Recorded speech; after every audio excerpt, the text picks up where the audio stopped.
Welcome to Sikkim 365 Radio. Jet motion they go with here with Baldwin. And Baldwin breaks free. And the Bears, Sikkim, Monterey Baldwin. Sikkim 365 Radio is presented by IdealMRI.com. High-quality MRIs for $497 or less. IdealMRI.com. Your health is important, so is your budget. Corral pumps. Pressure again, and they get to him. That was Cole Maxwell.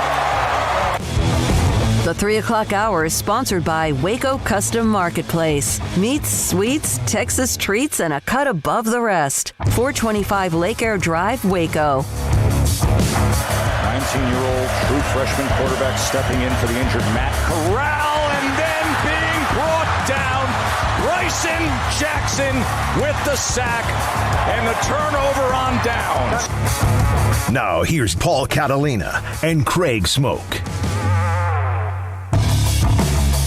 Welcome in, 365 Sports, Sikkim 365 Radio. Paul Catalina, Craig Smoak, still coming to you remotely for the rest of this week as we contend with the demons of 2020, 2021, and now 2022. But we're still here. We're still bringing it to you. Lots to get to today. At 3:30, we're going to do what we teased yesterday, Craig, in the Big 12 Bowl recap, and it was a really, really good bowl season for the Big 12 and the new Big 12. The new Big 12 did really well as well. So, Cincinnati, Houston, well, Cincinnati didn't, but Houston did, and, BYU, there were a lot of good things from the new Big 12 that we saw, but we've got transfer portal news to get to. But Mickey Spagnola, DallasCowboys.com. I'm running it around in my head, Craig, and just want your approval. We might need either today or tomorrow to play Van McElroy again, because that was some really good, interesting stuff for the people who might have missed it yesterday. It was really good stuff. So that's probably going to get replayed. I would say maybe tomorrow, but that was a good interview. So and of course, anything and everything, and we'll take your chat and your text, 254-339-1122. Sorry about the phones. We can't do it. But right off the bat, Craig, we've got big transfer portal news in that Zach Calzada on his way to Auburn, and he'll compete with TJ Finley for the quarterback job there. And Zach Evans from TCU is on his way to Ole Miss. And that'll be interesting, a fit in Lane Kiffin's offense. Sans Jeff Lebby, who's on his way to Oklahoma. But your thoughts on those two transfers? Yeah, I mean, Calzada was interesting, after what happened at A&M.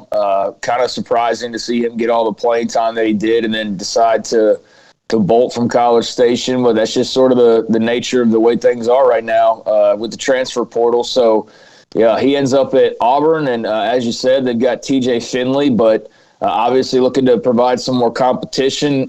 Finley himself's a transfer. I mean, he's from LSU originally. So you're going to have two former SEC quarterbacks, competing on the same team in an SEC school for a starting job, which is just all kinds of weird when you really think about it. But yeah, they've got a new quarterbacks coach, a new offensive coordinator. They're making changes. So Calzada will come in, have an opportunity along with Finley to run that offense. And so, that'll be good for the Auburn quarterback spot. As far as Zach Evans goes, been kind of quiet around him ever since he announced he was entering the transfer portal. Only thing we really, I think, knew was that he probably wasn't returning to TCU, especially with the coaching change. But, to end up, going where he is, that's very interesting. Zach Evans is a really good player. I've never really been completely all in on him just because I don't know. I don't know. There's just something about him that's a little bit off. But, he's obviously very talented. And to go to the SEC, play for Ole Miss in that offense, I think he'll be really dynamic in that, style of whatever they end up doing. It's not going to be Jeff Lebby, obviously, but, that Lane Kiffin style offense, I think Zach Evans will be very dangerous and is a great pickup for them. Just hope that he stays on the straight and narrow and, doesn't have injuries linger like they did this year for him at TCU. So hope he stays healthy as well. But there's no denying the talent, and he's definitely got SEC speed. So I'm sure he'll have fun in that Kiffin offense. So, yeah, those spots make sense for those guys, and those are two pretty big dominoes and two nice additions. Well, I guess one's already in the SEC, but, a nice addition for the SEC was Zach Evans. Zach Evans kind of surprises me in that, I knew he was going to leave, but, wait to see what Sonny Dykes has to say, and try to fit in that offense. Look, what you're going to get. It's going to be wide open. Zach, it'll be good. TCU's offense would have been great for Zach Evans had he stayed, better than the one that they were playing in that kind of would kind of forget who their playmakers were at sometimes. But he, But going to Lane Kiffin, I think that's probably a good fit. I thought that Gary Patterson was a good fit for Zach Evans because Gary Patterson's a really emotional guy and knows how to handle really emotional guys. And I think that Zach Evans being a really emotional guy, his biggest enemy is Zach Evans. That's what gets in his way is his own, kind of emotions and ego at times. And, look, Lane Kiffin, he can cut that down really quickly because nobody's ego in the room is going to be bigger than Lane Kiffin's at any point. So that is why I know it sounds like a dig. It's actually effective when it comes to working with guys who think they have big egos but haven't really met the one. Yeah, it'd definitely be matched by Lane Kiffin. There's no doubt about that. I don't know Zach Evans personally. I just know that there's always seems to be a little something off. I don't know how else to explain it. Whether it was the end of his high school career with what happened in North Shore and the cell phone thing that he missed the state championship game, which was just really odd. And then, his recruitment was back and forth. It was Georgia, and then it was here, and then it was where everybody go, and then eventually it's TCU, and then then all last year he was hurt, or there were rumors about him wanting to leave, or having said that he was going to leave, and you never quite really knew what was going on, and ultimately it just always ended up being injury for why he wasn't playing. But there always felt like there was just something else, he already kind of had one foot out the door almost, and. I don't know what his relationship was with Patterson, so that if Patterson had returned, that he would have returned to TCU. I don't know enough about that situation to say for sure, but no surprise that he's, going somewhere else now. That just kind of seemed to be the writing on the wall for the last few months. And so, Ole Miss will be great for him. If he had stayed at TCU, he could have put up really big numbers in that offense with Sonny Dykes. Maybe the fact that Sonny Dykes is, brand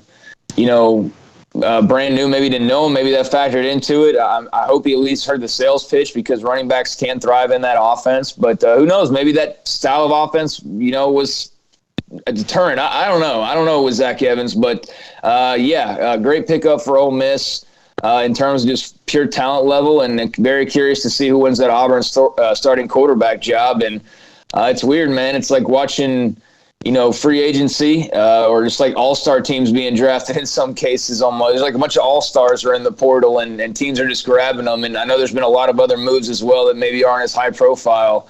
But yeah, very interesting to see those two guys make their decisions.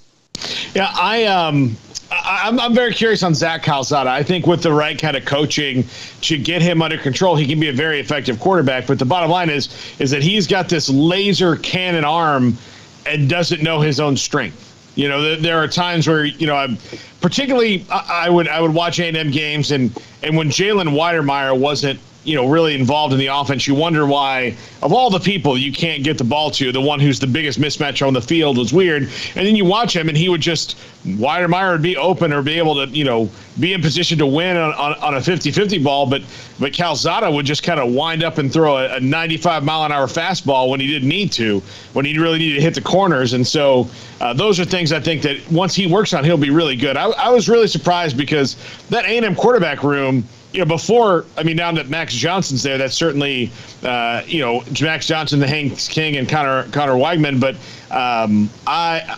it was pretty wide open going into the spring, you would think, for a guy who played 10 games in Zach Calzada.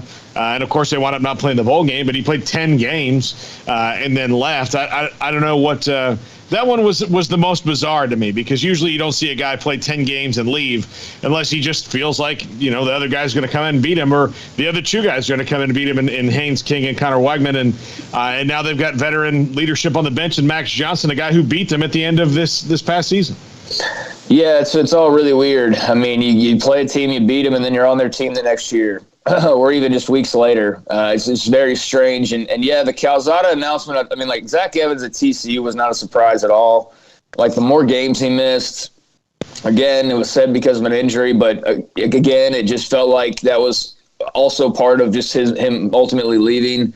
But, with Calzada, so like Evans, I understood, some of these others, they're understandable. And you kind of saw the writing on the wall in some cases, but the Calzada one, that was just bizarre. That was just like completely out of nowhere. And I don't know, maybe he's done an interview and fully explained the reasons why or whatever. Maybe he's done a TikTok explaining it. I wouldn't know. I don't have it, but maybe he's been on record somewhere talking about it. But I sure as heck was surprised when he announced it, because I was like, dude, you just started like multiple games. Why would you be leaving now? And you beat Alabama. Yeah, you beat Alabama. And I know you're not scared of Max Johnson. I know that's not why you're so. I don't know. For those who have done like more of the private investigator work, I do see where, we got the mention yesterday of Caleb Williams and his girlfriend, right? And apparently there's somebody that's been tracking, and there's like 4 of these quarterback decisions that you can link back to a girlfriend being at the school they've ended up at. I need to find that Twitter post, and that's far too deep digging for me to confirm or whatever, but I did see that. And maybe that's the trend now is where's the girlfriend? That's where the guy's going to end up. So maybe that's what happened somewhat with Calzada. I don't know, but a whole lot of factors are going into why people are making decisions to leave, and a lot of them are, and a lot of them are sticking around. Like Christian Morgan announced he's staying at Baylor yesterday, so it's not all people leaving, but there certainly is a lot of activity, and it's just the wild world of the transfer portal. Yeah, and it's not a wonder to me. I'm sure Auburn's thrilled that Zach Calzada is going there. He's 1-0 against Alabama.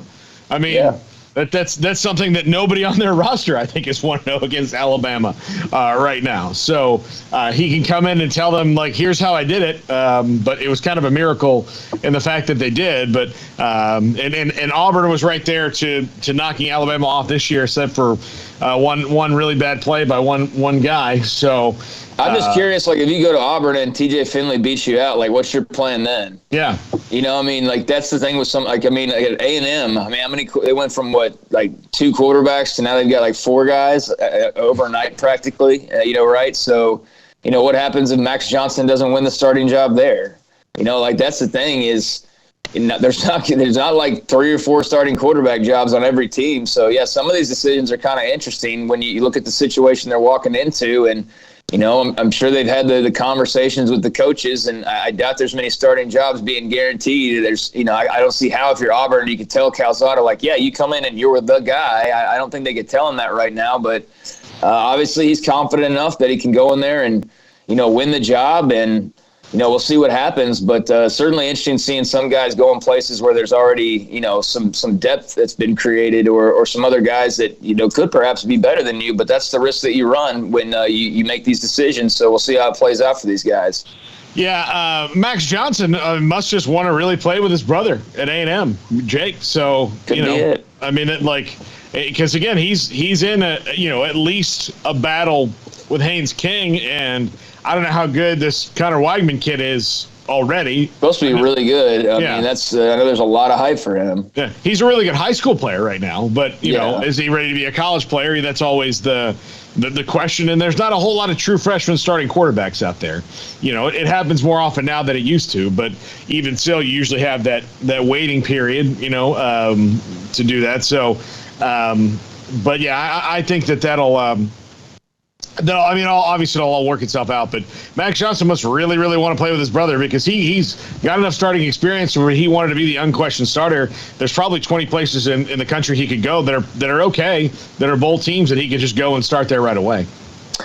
Yeah, well, I mean, like I said, I don't know with these guys. I mean, they're making the decisions they are. I mean, he could have stayed at LSU, competed with, Walker Howard and Miles Brennan, and wherever you go, you're going to compete. So, I mean, I guess it's, I'll go somewhere else and compete rather than stay where I am and compete. But either way, I'm doing the same thing. And so best of luck to him and everybody else that's doing that.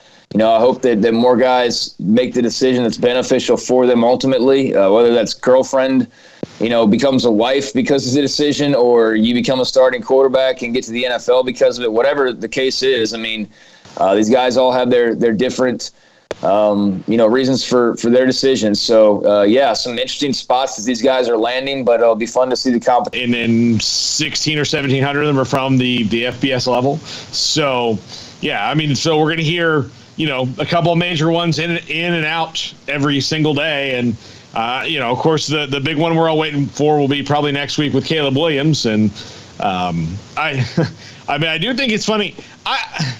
I don't know what this says about the world or the way things work, but the girlfriend can't transfer? What do you mean? I mean, Adrian Martinez goes to Kansas State to follow his girlfriend.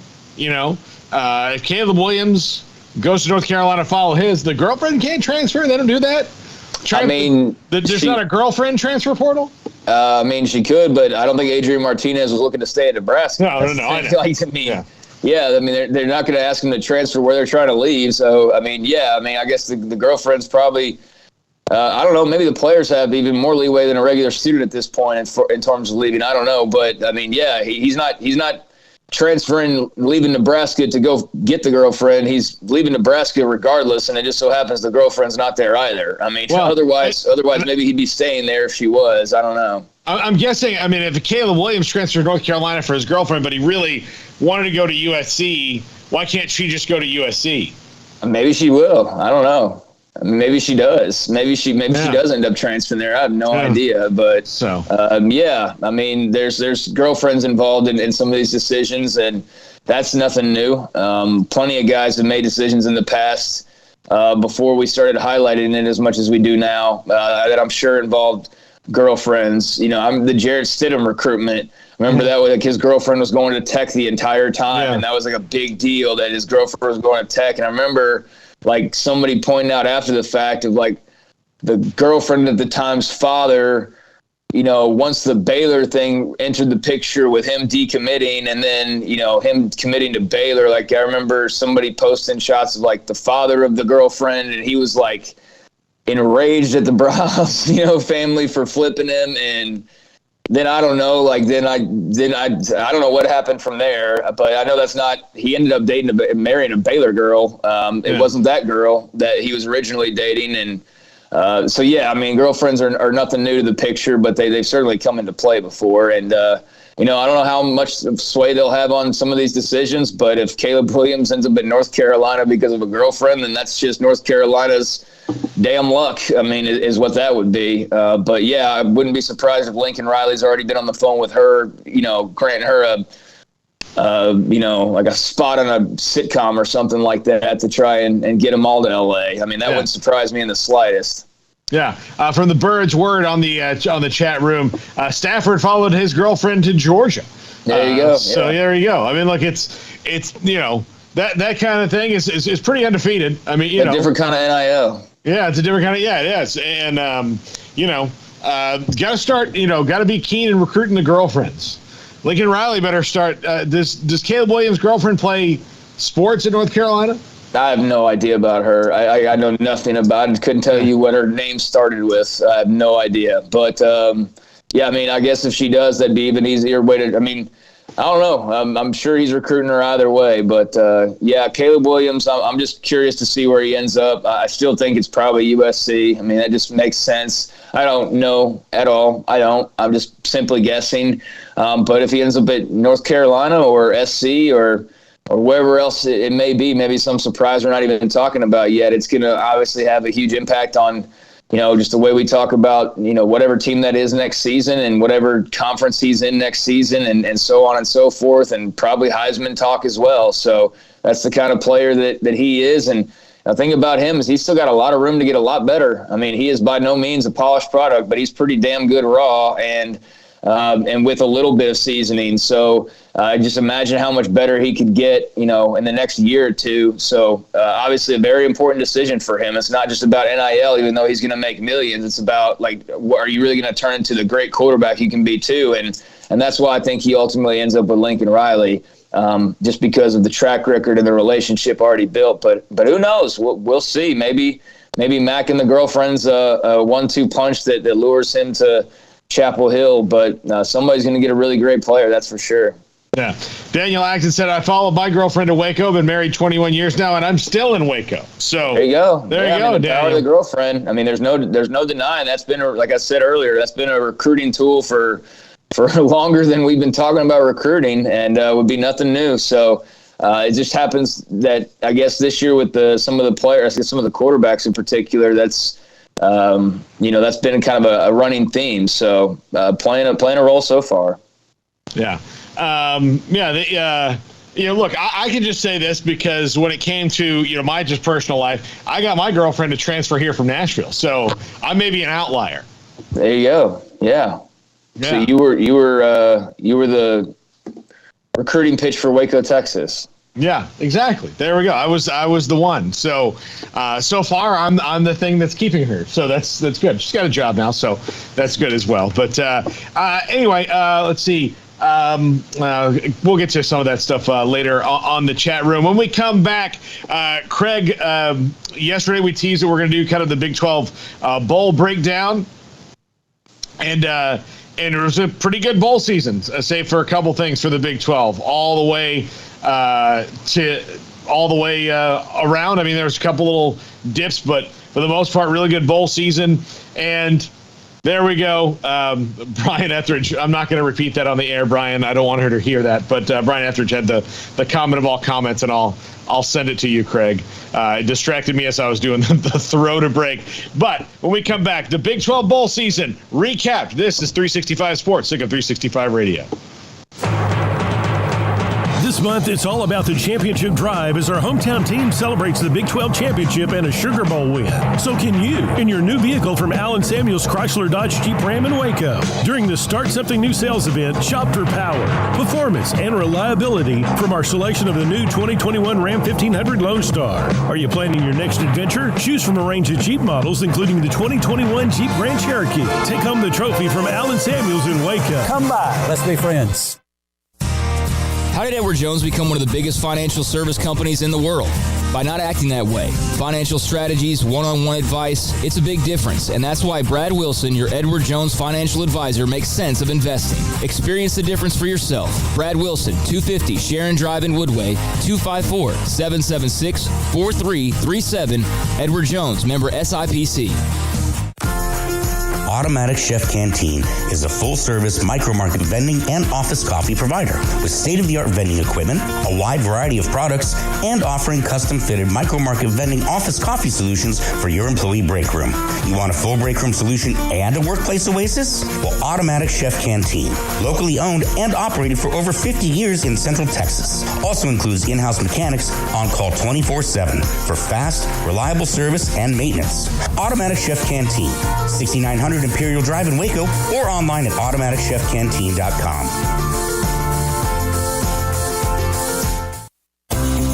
At Ideal MRI, we feel blessed to be a part of the Waco community. We're a small family business right here in Central Texas, and our goal is to bring down the cost of healthcare while maintaining high quality.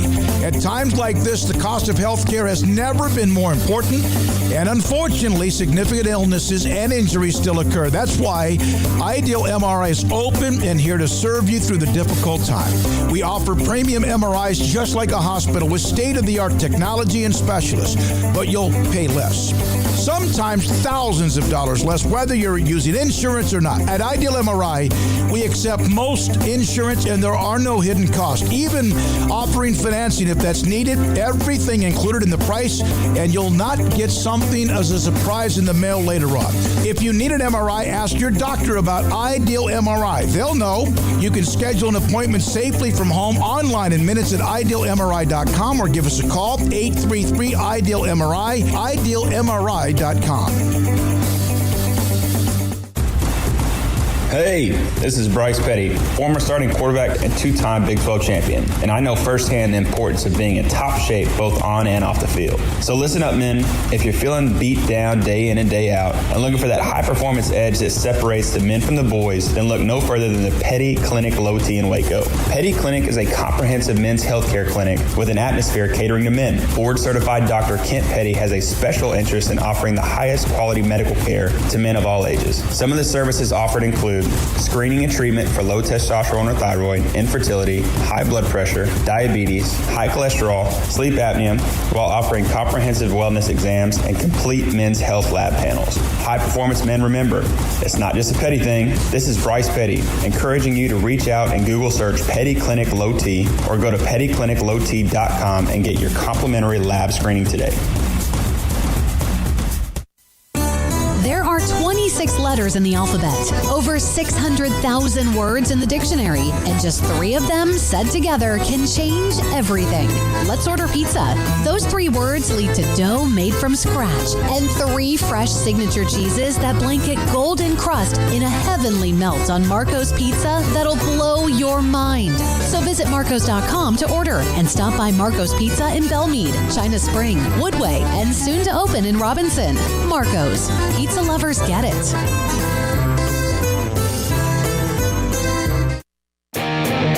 Welcome back to Sikkim 365 Radio. The Sikkim 365 Radio app is sponsored by Alan Samuels Dodge Chrysler Jeep Ram Fiat in Waco. Your friend in the car business at Loop 340 and east of 84. Come by. Let's be friends. Welcome back to Sikkim 365 Sports. Paul Catalina, Craig Smoak here with you on your Thursday afternoon. And at 4:30, we got Mickey Spagnuolo, DallasCowboys.com. Still working on a guest for 4 o'clock to no avail. That was a lot, Armstrong. It scared me. I don't know if you saw me jump there in the screen there, but we teased this since yesterday. Big 12 bowl recap, Craig. They lost a couple games, but for the most part, especially with the New Year's Six, this couldn't have gone better for the Big 12 once the bowls were set. Yeah, I mean, pretty good year overall. 5-2 was how they ended up, not counting the new teams that'll be coming in. Obviously, counting them, that changes the record slightly. Obviously, you pick up a Cincinnati loss that you would love to have been a win just for the sake of difference in college football. But alas, that was not the case. But as far as the main 10 members and the teams that got into the actual, postseason, Big 12 ends up, 5-2 when all was said and done. And, just kind of, I guess, taking a look at the games and, how they unfolded, just sort of recapping them, I guess, because we haven't really done that. We never really touched on, the games themselves all that much. But you had Texas Tech, they're in the midst of a changeover right now. You had the big move, back in November with Matt Wells being fired, and eventually Joey McGuire being hired, off the Baylor staff, leaving Baylor late season, taking Baylor's, one of their recruiting guys and a couple of other people with them, and more since then, as far as like analysts and whatnot that have since joined. But, he got that party started and got to recruiting, and, obviously they were in a situation where, they were going to be, sitting there with an interim head coach while also having hired a head coach. It's all kind of weird, right? Sonny Cumbie coaching his final game there. He had already taken the job at La Tech. So just sort of strange how all that was going on. But they got a big win, 34-7 over Mississippi State. They dominated that football game. Donovan Smith, looks like he could be a guy for them moving forward, but I know they've got other options as well on the roster, including Baron Morton, who's a talented young player. They showed some flashes, throughout the year. I felt like they were a team that, was not far off from, being a 7-8 win team to, also maybe even coming up short of a bowl game. But ultimately they go 7-6, and now it's Joey McGuire's time officially. And that was a nice win over an SEC team in Mississippi State, and a dominant one at that. Yeah, Joey McGuire's job is now to take 7-6 and make it 9-4 in a year. I think that's what you need to expect from you hope for in year one, because look, with 7-6, given all the drama they had, is pretty impressive for that, and not even for the coaching staff, for the kids on that roster to hang with and to do that, and to absolutely pummel Mike Leach of Mississippi State. Sometimes you get a little too maybe focused on revenge or something, and you're not ready for what's coming at you. To hold that offense to 7 points was impressive. It was. Yeah, I thought Mississippi State was going to win the game because I bet on Leach over Cumbie, but Cumbie knows Leach. I mean, he knows him. So as far as going into even though he's not a defensive coach, going into defensive meetings and saying here's what they're going to do. I mean, that's an advantage that I didn't take enough account into before that game started. Yeah, I thought Leach would get a little bit of revenge, and that was not even close to the case. And if anything, he got a little embarrassed. I mean, not even a little embarrassed. He got a lot embarrassed, quite frankly, and that had to be awfully disappointing for him. And you're right, maybe he was too focused on the personal side of it, and obviously didn't get his team prepared enough. But Sonny Cumbie did, had the whole pump jack mentality thing that they were really leaning on and really using as motivation as kind of their mindset, and that worked out well. So, I know they're going to probably keep the whole pump jack thing around. And I know Joey McGuire's already made a lot of moves, and they're going to make even more moves with that roster as time goes on here this offseason. But, to finish 7-6, respectable. They could have easily not made a bowl game, but like I said, could also won 8 or 9 games as well. So I think when all is said and done, given all of the changeover that was occurring, that you're probably okay with that as a Texas Tech fan, the finish that you had. Certainly the win over Leach, I think, kind of puts the season over the top for you. So be interesting to see who all's back, who all enters, and who all leaves for Tech. But 7-6 for the Red Raiders and a win over Leach and Mississippi State, an SEC team. That's a good job by the Red Raiders. Then you had the Guaranteed Rate Bowl, which is not the sexiest of bowl games, that's for sure. And that was not the sexiest of watches either. 18-6, West Virginia fell to Minnesota. West Virginia was one of those teams that had to get by or get into the bowl season by the skin of their teeth, quite frankly, and got in there and then just did not have a very good showing in the bowl game, managing just 6 points. We know that Jarrett Dagey has already announced he was going to be transferring from West Virginia. He did not have a great final game in Mountaineer uniform. I mean, he threw for 140 yards, and again, they just mustered 6 points. So, I've been saying it's nothing personal against Jarrett Dagey, but it just, I think Smokey put it right. He's it's kind of like the Charlie Brewer situation.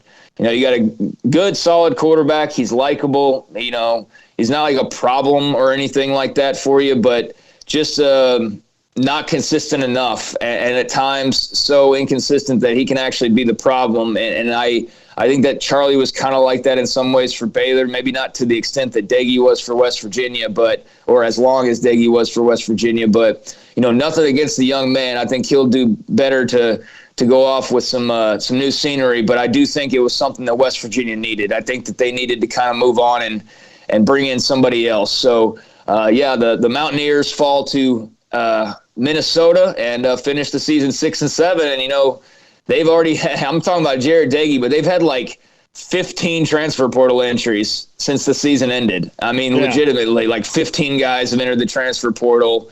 So they've got some roster retooling to do. And, quite frankly, Paul, entering next year, I got to say, Neil Brown's got to be feeling a little hot under his butt, sitting down on that seat, because, he was kind of getting that way this year. And now certainly, I think you're going to be looking to next year as a must-win type of year for Neil Brown. Yeah, absolutely. And look, PJ Fleck gets a win and goes to 9-4, and that's a step forward for Minnesota, and then they're going to continue to do that. I'm not, as you know, a big fan of PJ Fleck, but I do understand he's a good coach. Mm-hmm. I don't like the motivational cat poster crap he pulls, but for West Virginia, they've got to get their quarterback figured out, and that they need a quarterback that can. I mean, look, you can win. Look, Spencer Sanders was the MVP of the Big 12 quarterback, first team quarterback. He's very athletically gifted and had his best season ever, but it's not like he's somebody that you can that people quick in their boots facing like Bryce Young or somebody like that. I mean, he's a good player. And you can do that. I think that needs to be their goal, is to find somebody who can manage the game and make some plays. Is that what's his name? Is it Garrett Green? Garrett Green. Is that Garrett Green? I don't know. He seems to be more of a kind of a runner, and we'll see. They'll have to adjust their offense to fit his skill set. I don't know. Look, the transfer portal's full of guys, that can do that, and that's where Jarrett Daggy, I guess, came out of, right? So we'll see what they do in West Virginia. Your last couple quarterbacks out of the transfer portal, but I do think though that you cannot live, and this is maybe where West Virginia is at right now, you cannot live on transfer portal quarterbacks alone. Eventually you're going to have to, recruit and develop a guy that's going to be there in your system up through and play for 3 years. I think that's where you get real solidity.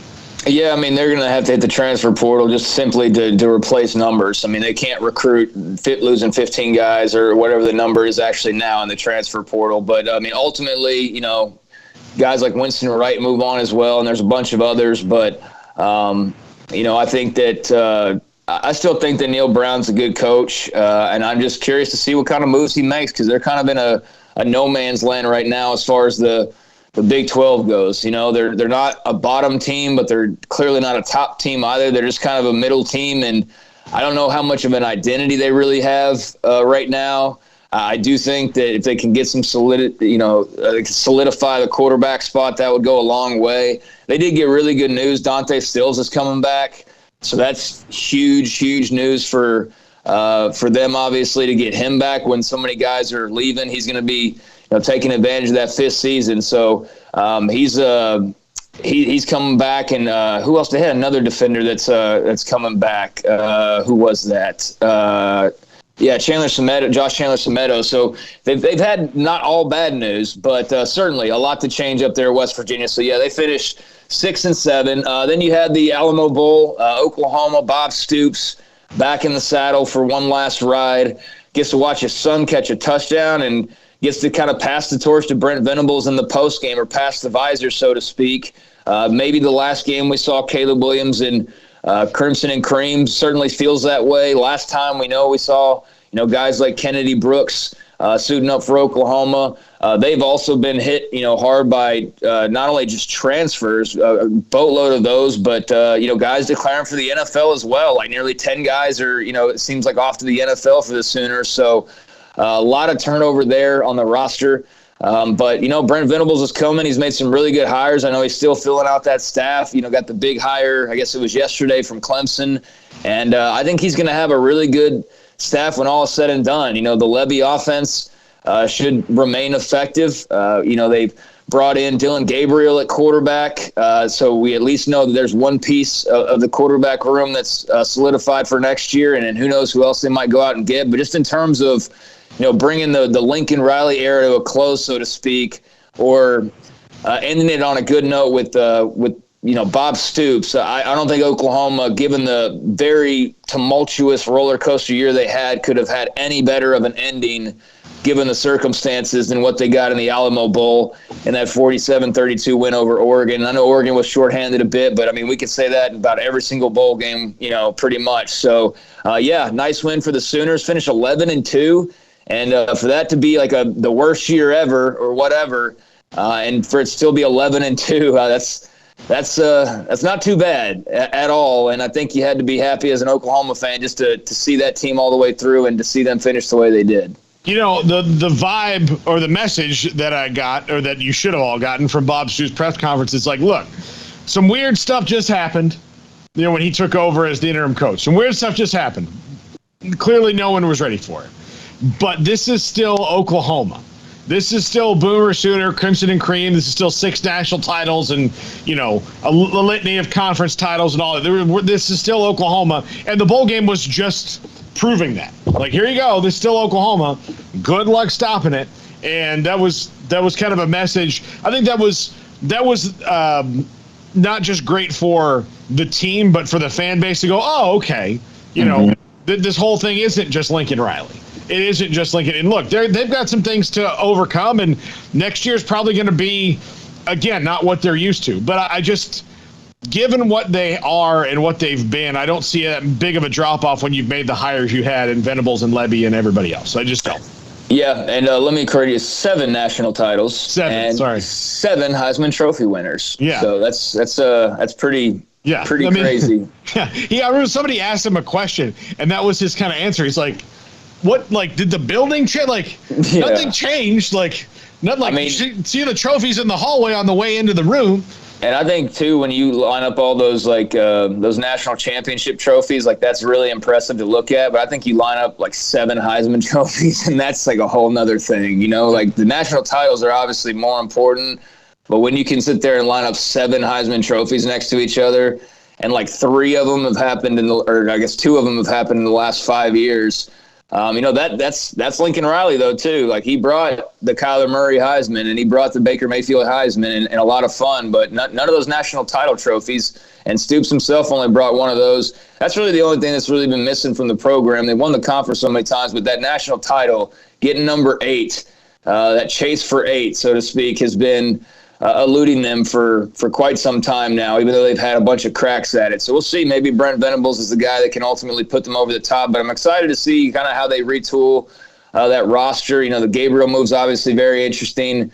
Whatever else they decide to do on offense with Levy in control will be interesting as well. But they got a lot to replace, that's for sure. And I thought overall Oklahoma not being in the Big 12 title game for the first time in forever was weird and all of that, but it just kind of goes along with the season. But still, 11-2, you get a nice win over Oregon and a feel-good moment with Bob Stoops, and that was a good year overall for the Sooners. So they provided the Big 12 with one of their wins, but the second loss, told you about West Virginia, but that was Iowa State falling to Clemson 20-13 in the Cheez-It Bowl. The Tigers were ranked number 19. Iowa State was unranked. Iowa State ended up finishing 7-6 and had a chance there at the end of that game after being down for most of the game. Looked like they were going to get blown out at one point, but fought back. And then you had the Brock Purdy interception at the end that just sealed the deal. It was a fumble, running for the first down, and had the first down and just a wild kind of way to end a game where he gets stripped and they lose the ball and lose the game as a result. But Iowa State 7-6, and to know that Will McDonald's going to be back for them, amongst others that will probably return. But obviously guys like Breece Hall are going to move on. Brock Purdy's going to move on. Matt Campbell's going to be around.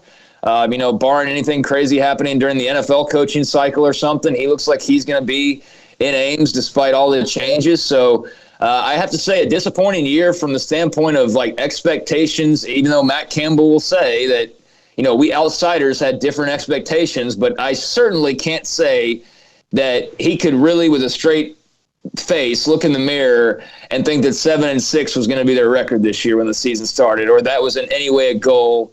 But there they were at 7-6, so they'll have to retool a bit. But I'd expect them to be a strong group again next year.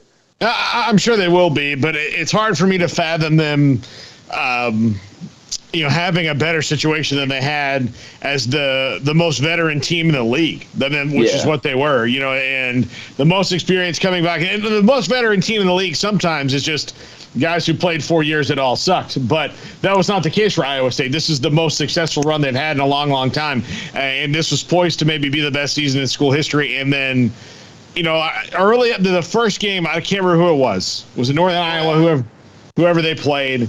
Their offense just didn't look good. It just wasn't.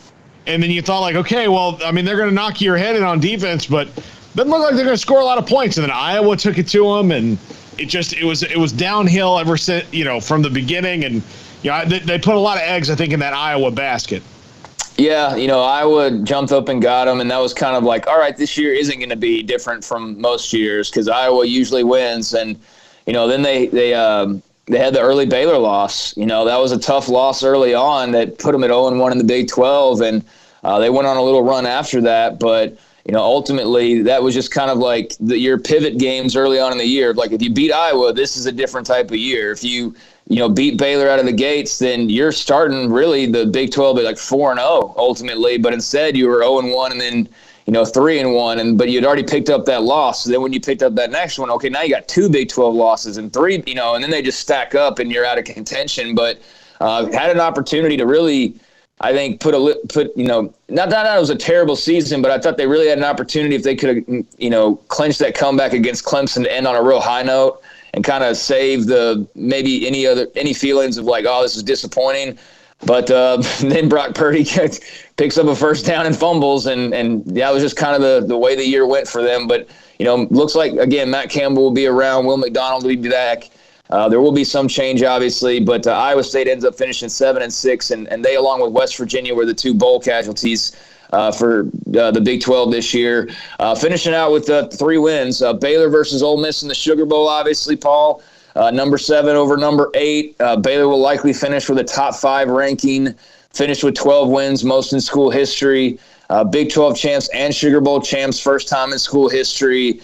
Just a defensive masterpiece. And, you knocked Matt Corral out of the game early. But, just overall, you smothered Ole Miss, 10 sacks, 3 turnovers, should have had 4. And once they got that second touchdown, once they had Al Walcott, thankfully, with that pick 6 early on in the game. But then when they got that second touchdown, that was all they would end up needing. End up winning 21-7.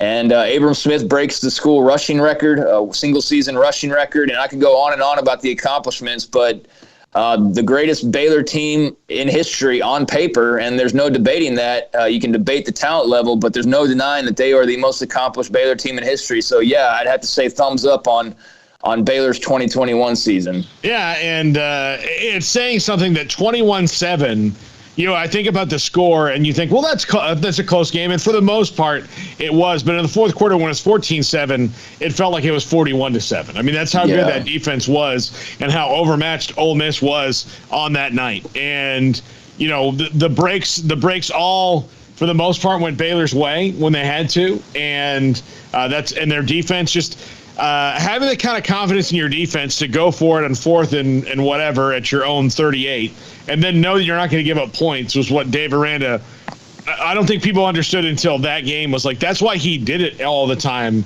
It's not because he was confident in the offense necessarily, which he was. It was that he wasn't worried that the defense was going to react poorly.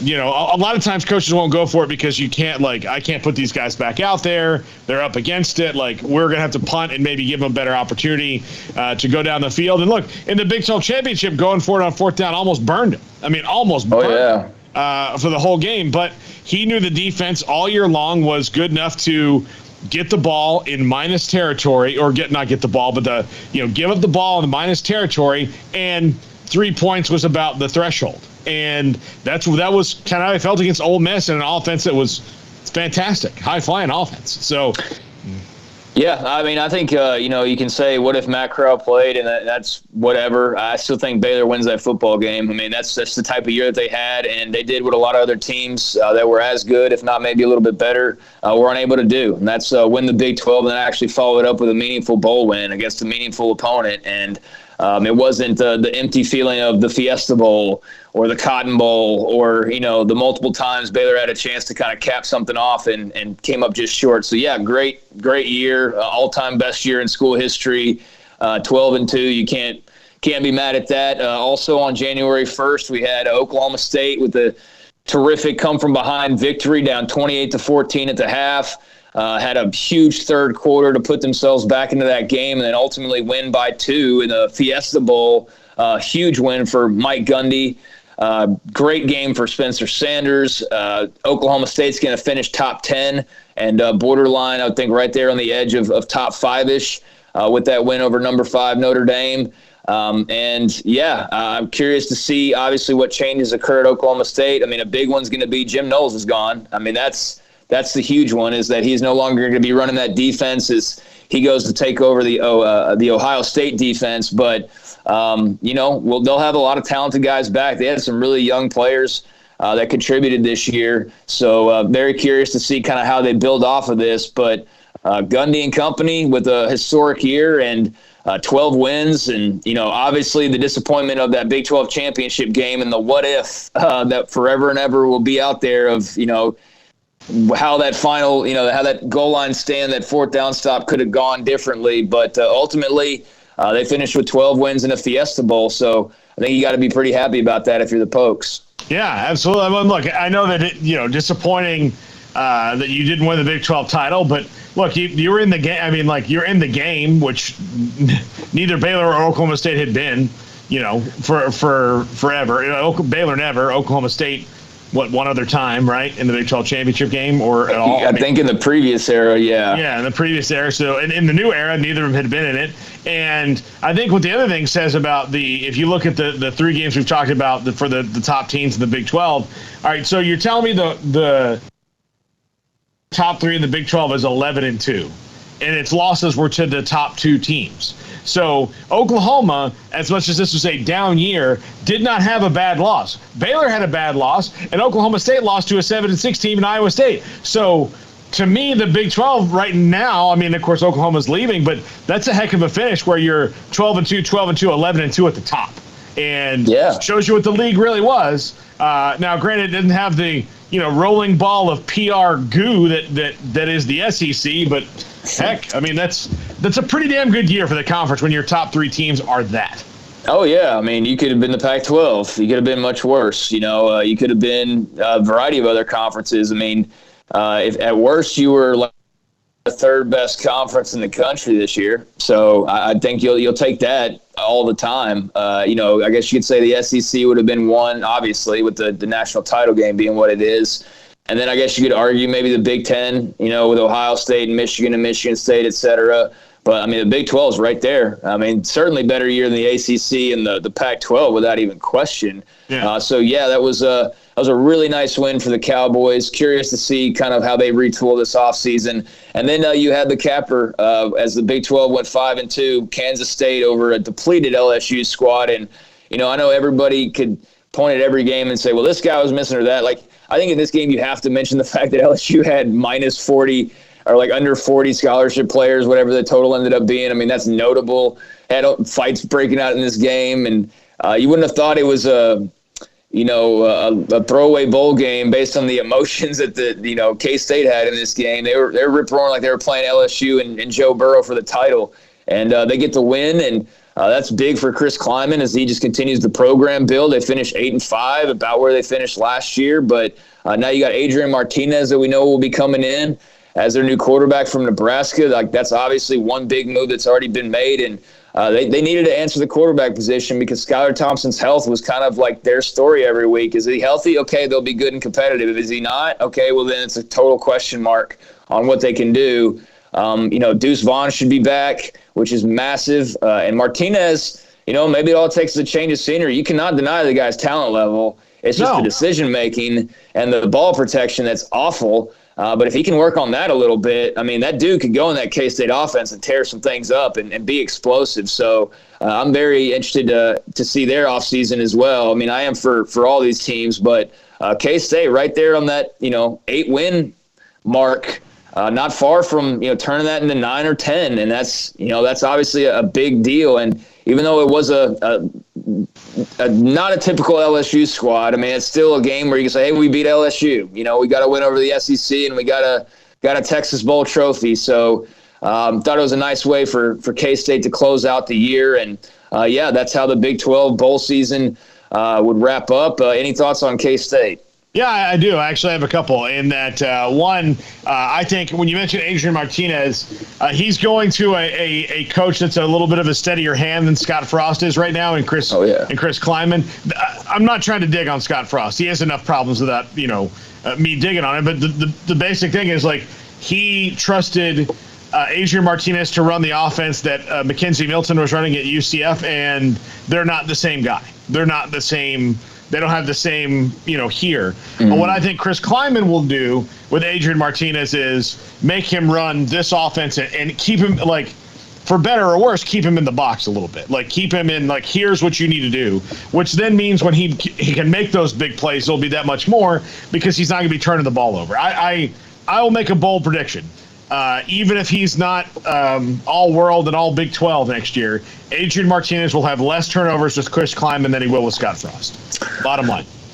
Yeah, I think that's probably a very fair bet. Yeah, I would go with that bet, no doubt. I definitely would. So I'm with you on him being a better player coming up in Manhattan than he was in Lincoln. I think that could potentially be one of those moves you look back on and go, whoa, like that was bigger than what maybe we thought. And also it could be just more of the same, and that would be disastrous because that means you're probably losing 2 or 3 games just based on his decision making. But regardless, he does make it interesting, and they don't have to be so worried about, like, oh my gosh, one guy gets hurt and we're totally screwed like they have been the last couple of years. And then just in terms of, outside of that, I mean, the American ends up going 3-1, and amongst those wins, you had new Big 12 team Houston. They cap off a 12-2 year. They're going to finish in the top 20, and they beat Auburn 17-13. So that was a massive win. Dana Holgerson really did a nice job this year. There's no question. You had Cincinnati obviously falling in the Cotton Bowl to Alabama 27-6. I mean, that was what it was. Cincy, I would love to have seen if they could have gotten that muff punt early on, like how maybe that could have changed the tide, so to speak. But I mean, Alabama was clearly the better team in that game, and they might very well be national champions once again when it's all said and done. But Houston got a win. Cincy fell. You also had UCF getting a win, another new Big 12 school. So they finished 9-4. They kind of had an up and down year at times, but they get a win over Florida in the Gasparilla Bowl, 29-17. So that was big time for UCF to close out like that as well. Some of the new members of the Big 12, Cincy, if they could have won that game, that playoff game, that would have been just incredibly massive, but unfortunately just not able to get that done. And then you had BYU in the Independence Bowl, unfortunately falling to UAB 31-28. A little bit disappointing to fall to the Blazers, but it is what it is. So yeah, kind of 500, and I guess for the new 4 coming in. But overall, really good bowl year. And I think you look at those other 4 and you say, like, hey, they all ended up in bowl games. They won them in a couple cases and had maybe a good finish to the year. And, even BYU, even though they didn't win theirs, you still feel great about them coming in. So all in all, I mean, the current Big 12 or even the new Big 12 looks good as far as bowl season went. The Independence Bowl is a weird bowl to me. BYU played in that one, right? In the Independence. And so the Independence Bowl has always been weird to me. If you look at that, the better team in that usually is kind of, and I'm not using the disappointed excuse, but they're the team that winds up in the Independence Bowl that's better usually lost a game late that put them in the Independence Bowl, and it kind of ruined their hopes for their bigger dreams. And then the second team that gets in there, like a UAB, is just thrilled to be there and fired up. Like they ain't on a high note. That just seems to be at that time that one of the teams that comes in that you would think is better ends on a bit of a low note, and the other team ends on a high note, and you get them. But BYU. I mean, their season was a tale of 3 seasons. Really, it was a 5-0 start. It was 2 losses in a row, and it was a 5-0 finish. And that's how their season went. And then ultimately that bowl game loss. So they still finished with 10 wins. 10-3. But had those back-to-backs with Boise and Baylor. And then unfortunately they lost to UAB. But there's kind of trends like that with certain bowl games. And obviously Kalani Sitake signed that contract extension. That's huge news. It's still a waiting game for the new 4 to join. But I thought they represented themselves pretty well in the postseason, just like the current members did. And I think it's all going to shape up here in a few years for what should be a pretty good conference. Although, let's see what tomorrow looks like before predicting, 2 or 3 years from now. But still a good showing across the board. Yeah. When we come back, we'll get into some of your texts and chat. This is Sick of 365 Radio, 365 Sports. American Bank has been serving Waco since 1952, and we're just getting started. Hi, I'm President and CEO Dana Hassel. Over the past few years, we've been busy investing in new technology to give you the best banking experience possible. We've also expanded our downtown branch and built 2 state-of-the-art buildings at our Woodway and Bellmead locations. With bright open lobbies plus fast, personal, interactive teller machines, everyone in Waco is now just minutes away from face-to-face banking. Visit us today and see how we're invested in serving you at American Bank. Member FDIC. Don's Humidor, your home with a 48-foot walk-in humidor with the elite cigar brands from around the world, including the #1 cigar of the year, Aging Room Cuatro Nicaragua. Plus, they have the great brands like Macanudo and Artur Fuente, Rocky Patel, Aston, and so much more. CBD, great for sore muscles, aches and pains, sleep, Vita Dreams, and anxiety, mild depression, general health and wellness. Their staff very knowledgeable on the subject. If anyone is curious about CBD, ask Carol and Ashley. Don's Humidor in the Townwood Shopping Center off Valley Mills in Waco.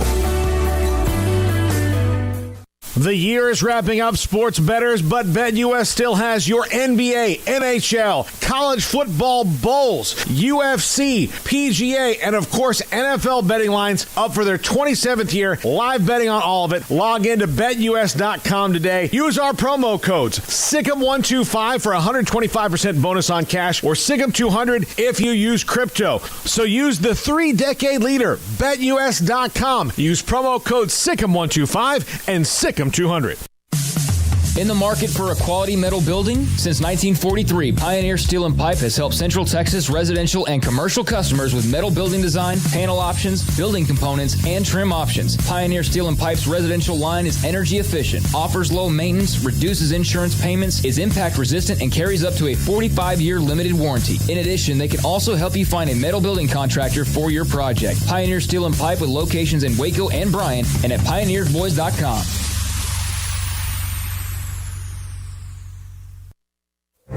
Boots add protection.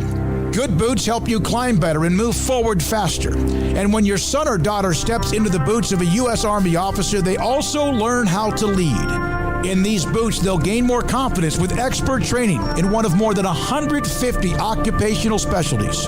In these boots, they'll stand a little taller and lead a team with diverse backgrounds and areas of expertise to successfully accomplish whatever challenge comes next. In these boots, they'll earn respect with valuable experience from day one that will give them solid footing for success into the future.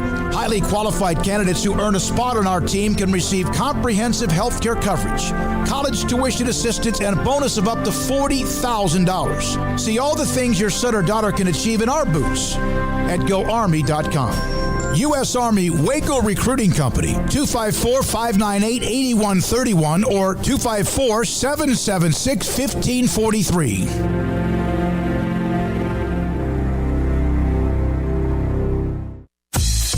Baylor Scott & White, Southwest Sports Medicine and Orthopedics, the team physicians for Baylor Athletics, diagnosing and treating all sports-related injuries, including concussions. These specialists also provide orthopedic services for athletes and non-athletes alike, whether it's knee or shoulder pain, hand or wrist injuries, orthopedic spine care, and even an arthritis and total joint clinic. Trust the doctors Baylor Athletics trusts. Baylor Scott & White, Southwest Sports Medicine and Orthopedics wants to get you back in the game.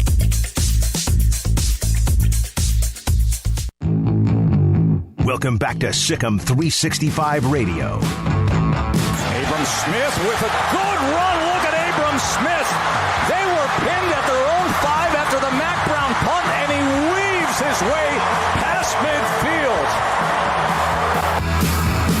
The 4 o'clock hour is sponsored by Boozer's Jewelers, the wedding ring store, specializing in custom jewelry and repair, all in-house. Now, here's Paul Catalina and Craig Smoak. Welcome back in. Sick of 365 Radio, 365 Sports. Paul Catalina, Craig Smoak with you here. Smokey out, and we're doing the show remotely for the rest of the week. That's what you got to do. So for those of you who are joining us late or not knowing, and I see you asking on the chat room, what's going on? That's what's going on. So that's why you see Craig in his apartment and me in my house, which was the original studio of the of Sick of 365 Radio. Yeah, I mean he's dealing with what everybody's dealing with right now is COVID stuff. I mean it's he's not feeling well after the return trip, and that's just part of the deal with what's going on right now. So he's being safe and cautious, and we're all being safe and cautious because we're all traveling. And I know a lot of people out there. Obviously, it's like every headline we read, right? Can't avoid it, can't escape it, can't get away from it. So just hopefully everybody's being smart and doing as best you can to do what you have to do. But we're doing what we have to do by letting him get healthy and keeping the show going, and hopefully we'll be back in studio sooner rather than later. But this is nothing new to us. We've had to do this before, and that's just the reality of it. But he'll be back, and I've been texting with him and got like a sore throat and whatever else is going on. But he's in good spirits, and I know he's wanting to get back and do the show as quick as possible. So once that's possible, that's what we'll do. Yep. All right, Craig, we got a text from on the Riverbend text line from Paul in Capel, and he sent a link to an article which has the reported Texas A&M NIL strategy on it. Okay. Now I don't know the facts of this, but this is. And again, it's all legal in the new NIL era, but I wanted to get your thoughts on this. So this is how A&M, which has the number one recruiting class and will, no matter what happens in a few weeks, remain that number one recruiting class. In fact, they're probably going to add 2 more guys to it that are both ESPN 300 commits and 5 stars. But here's how it happens. A recruit is targeted for a specific recruiting class. A point donor then heads the recruiting effort. The point donor then gathers donors around him. Those donors create an LLC. The LLC sponsors the targeted recruit and pays out deals for the NIL if and when he enrolls. And that recruit, upon arrival on campus, receives money from the LLC, and in turn the recruit promotes the LLC and its cause, whether it be a charity or a business, which is kind of like what Texas is doing with it's exactly what Texas is doing with the offensive line, and this is exactly how it's going to play out for everybody else once they get their groups organized. The good news for NIL, if you're a fan of one of these big, gigantic schools in Texas, is those 2 alumni bases are very well organized and always have been, in spite of the fact that sometimes they don't know their elbow from their a-hole. But they are very well organized and had this, which is kind of what they were doing back in the 80s anyway. They just dusted off the old playbook and updated it for 2022. I like that it also mentions that this isn't just, 1 year. They're locking them into like multi-year deals. I'm not surprised. Did you see the reported number that they've spent overall? Yeah, it's 25 to 30 million. $30 million. Yeah. Boosters have spent $30 million in College Station to land this football team. That's just... So 30 million plus the 100 million you're paying Jimbo plus the all that. So all said and done, if Jimbo Fisher wins a national championship, plus the upgrades to the stadium and the facilities, it's going to cost probably $500 million for the A&M to finally do that. And is that like, I don't know, man. Like, I know that paying players has been going on for forever, but when you're like outright just, hey, we paid $30 million, our boosters have paid $30 million to buy this national championship, does that I'm sure it will still be celebrated just like one when you don't know what's going on behind the scenes when, it was just a Trans Am for Eric Dickerson. But like, I don't know, man, I'm sure it won't feel tainted, but man, that just feels weird. It really does. It doesn't feel like it wouldn't feel the same way as like if Baylor won the Sugar Bowl the way that they did, but you found out they paid the team $30 million to win that Sugar Bowl versus what we know that they like did pay in some instances, which is whatever, like, bearskins or, whatever, which I know wasn't millions of dollars. I mean, I would feel a lot better about the team that just kind of was a regular sort of college football team for the most part, that was just guys who were straight up recruited and, landed there because of whatever, versus like you just paid $30 million for this Sugar Bowl win. I don't know. It's weird to me. It's really weird. I'd say if here's the thing about paying $30 million. Winning 21-7 in a game seems like you didn't pay for yeah. Like, I mean, the other team paid what? Nothing, and you did $30 million to beat this team by a field goal. Really? Yeah. So that's what you're gonna get is that's the pressure too. That's what's going to be interesting to see, the pressure that's on these guys. Look, when it was under the table, I'm sure there was a lot of pressure of guys of like, hey, we did a lot to bring you here. We broke a lot of rules to bring you here and all that. That's pressure on people. Or and then now it's like, hey, look, you just signed a $1 million contract to promote this thing, or for us to bring you here to play football. You need to honor that and be good. It's pressure. I think for most people to be good, it's probably nice to have that outside pressure of, hey, if I'm not good at this, they can just send me on my way and then I'm done. I'm not going to have this money anymore. What will be the funniest part is if they never win a national title. Oh yeah. I mean, even if they win like 10 Sugar Bowls, it won't matter, because if you're paying $30 million to fill a roster, you're winning a national championship or you failed. I mean, bottom line, you win a national title or it was a failure, even if you win 90 out of 95 games, because you're not doing this to win big bowl games. You're doing this to win a national title. I mean, bottom line. So, and I'm sure, like, look, if you win an SEC championship, which they're, edging closer towards, then, win that once or twice, that would obviously be a huge deal because you've never done that. But still, it's weird to think about just being that out in the open and just, we're paying $30 million for a football team. And I don't know, I can't help but just sort of chuckle as well at who are the two schools that are absolutely exploiting this to the maximum, right? I mean, who are the two most guilty parties when it comes to just opening the pocketbook to try to win? It's Texas and Texas A&M. Like, they are the most desperate to win and most openly ready to pay to win programs out there. It's just very fitting. It's those two schools that are the two that are just kind of like saying, yeah, well, we all could kind of get along and just sort of play this in the same arena, even though there's no rules. But you know what? Nope, that's not us. That's not us two. We're going to go ahead and just rip the lid right off and, rip the mask right off and make this as sleazy and, as much of what it's not supposed to be as possible. And it was those two schools that just said, yeah, we'll pay $4 million for Quinn Ewers and offer $50,000 per lineman. And it's crazy. It's crazy, but not surprising. It's those two schools. Absolutely not surprising. No. And I also feel a little strange about, if I founded an LLC and its purpose was to promote a charitable thing, let's just call it, let's say the Red Cross. Like, we're going to give money to the Red Cross, and,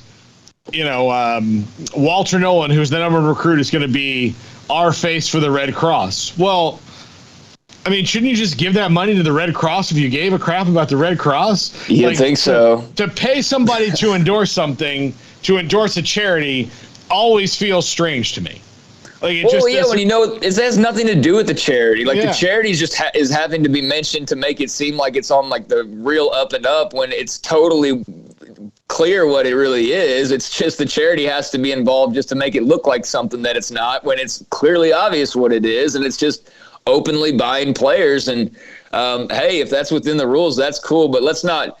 Like, they tried to pull the charity trick and make it sound like it was something else, and it's like, no. It's not a charity thing. I can't wait for the commercial. It's like, yo, I'm Quinn Ewers, and when I found out that thousands of elephants are slaughtered every year in Africa, I was like, hey, that's messed up. So don't kill elephants. Thanks for the money. That's what it's gonna be. Yeah, exactly. Yeah, I'm not dogging on those two in particular. It's just it is funny to me that of course it would be those two that push it to the absolute furthest extent possible, and they're like, no, we're not going to play by any rules. We're not even going to try to hide it. We're just going to be like openly, like, just again, open the checkbooks. And look, I know other schools are doing that as well. So, it's just part of the deal when A&M and Texas just have zero chill when it comes to exactly. They don't care. Like they're very clear about who they are and what they want, and what they want is titles, and what they want is to be, in the case of Texas, where they were a few years ago, and where they feel like they just were born to be, basically what they were born into, like a royal almost. And A&M has always kind of felt like the bastard child in a way. And they've always wanted to have they've always wanted to prove they're on the same level as these other schools. And to do that, you got to go win championships, and that's what they're trying to do. And then, if A&M doesn't leave this era with a national title, with all of the hundreds of millions of dollars they've spent between Jimbo and coaches and now recruits, which is at least $30 million apparently, then that'll be one hell of a book, So we'll see. I mean, they're knocking on the door. The problem for them is that they're doing so with Alabama and no sign of Nick Saban leaving anytime soon. Like that's people ask, when's college football going to change? College football is going to change when Nick Saban retires, and not a moment before then, because until he gets out of the way, there's one road that we're all going through, and every once in a while there might be an exit to Columbus or an exit to Clemson, South Carolina or something. But even Clemson, they're kind of on weird ground right now. They're in a little bit of unfamiliar territory, even though they should probably be fine. But yeah, I mean, A&M and Texas are going all out, and we're going to get one big offseason of hype from both of them, and we'll see next year how it all plays out with Ewers and these new recruits coming in. But yeah, that's the NIL world we live in. But interesting to see kind of the detailed focus and the plan that was laid out by the A&M boosters to make this all happen. And that's how they ended up with, what do they call it? The greatest recruiting class on paper of all time, apparently. So if it works, it works, and it'll be money well spent. And if it doesn't, then a bunch of these people, I feel like, had the money to waste anyways. And so they'll just be like, well, I've spent money on A&M before and it didn't win a title. And this is just another, I guess, example of doing that. Although the money at stake obviously is something that I'll never sniff in my lifetime, much less be able to offer a recruit on a whim. But that's the world those two live in, and we'll see if it works in this new era. Because if it does, then it was all worth it. Well, look, the greatest team that Miami ever had, the 0-1 team, and maybe the most talented team in the history of college football, 0-1 Miami. Look, Nevin Shapiro bought and paid for a lot of those guys. Sure. and then his Ponzi scheme fell apart, and then subsequently so did Miami. Oh, it's nothing new. I mean, we've known him. I mean, we've all seen the program. We've all read, Meat Market. We've all know these stories. It's just that it's happening just right out in front of us. That's the thing. It's like we wouldn't have known that the offensive lineman got $50,000. But now we know he did, and we know it was through like a charity thing and through an LLC and that's just the difference, is that now we're just seeing it up front, and it's just a unique perspective to have when it's all out in the open like that, and that's just like the world we live in now, like I said. And so there's nothing against it. There's nothing I guess morally wrong with it or anything. It's all fair game, and eye of the beholder on what you think about it. But ultimately the success of whether or not this was all worth it and money well spent and everything like that will be defined by what these two teams and what others, Miami they went and won it all, right? So that was money well spent, in hindsight. They went and won it all. Reggie Bush, money well spent. Got the Heisman and the national title, so that worked out. And so we'll either be saying the same thing about Quinn Ewers and this A&M recruiting class, or we'll be talking about how they tried everything they could and it still wasn't enough. But that's what will play out over the next 3 or 4 years. So yeah, not even knock them. It's just it's kind of comedic of all the years that we spent, the decades we spent, kind of going shh. That didn't happen, to now it's just like right out in front of us, and like there's no hiding it or nothing. It's wild. Yeah. From the chat room, from Jennifer Witcher, Saban's not going to retire. They're going to carry his body off the field on a stretcher. Jennifer, I actually disagree. I think that he's going to evaporate into the ether like Luke Skywalker in The Last Jedi. I think that's what's kind of going to happen to him. Yeah, I mean, he's the GOAT. There's no doubt. There were years where you could argue, Bear Bryant or whoever you wanted to. There's no arguing. It's Nick Saban. He's the greatest of all time. It's not even a question mark, and could very well win another title here in just about 5 days' time. And I mean, that's the thing to me, is until the Alabama machine loses, the conductor, the engine that is Nick Saban, that's the team that everybody's going after and going through. And like I said, every once in a while, you'll have a little team pop up in Columbus or South Bend or wherever that tries to upset the apple cart, or Athens, Georgia. But ultimately Tuscaloosa is where it's at, and that's what everybody's striving to be. And as long as Nick Saban's there, I mean, it's just hard to imagine anybody, breaking through that Alabama wall that they've created at the top spot. Yeah. Jeff Grimm also says that they've already cloned Saban, so they're good. So good. Just walk one out there. But he also said that Jimbo Fisher's like Kirby Smart. They're great Saban coaches and can coach as good as him in 2014 and before. Saban has changed for the times, and Fisher and Smart haven't upgraded their playbooks. Offensively, I think that's certainly true for Jimbo Fisher. Look, I can tell you almost every play that Jimbo Fisher's going to run all the time because I watched him back at FSU. I watched him at A&M, so I know what's kind of going down. Georgia's offense needs to get a little more diverse.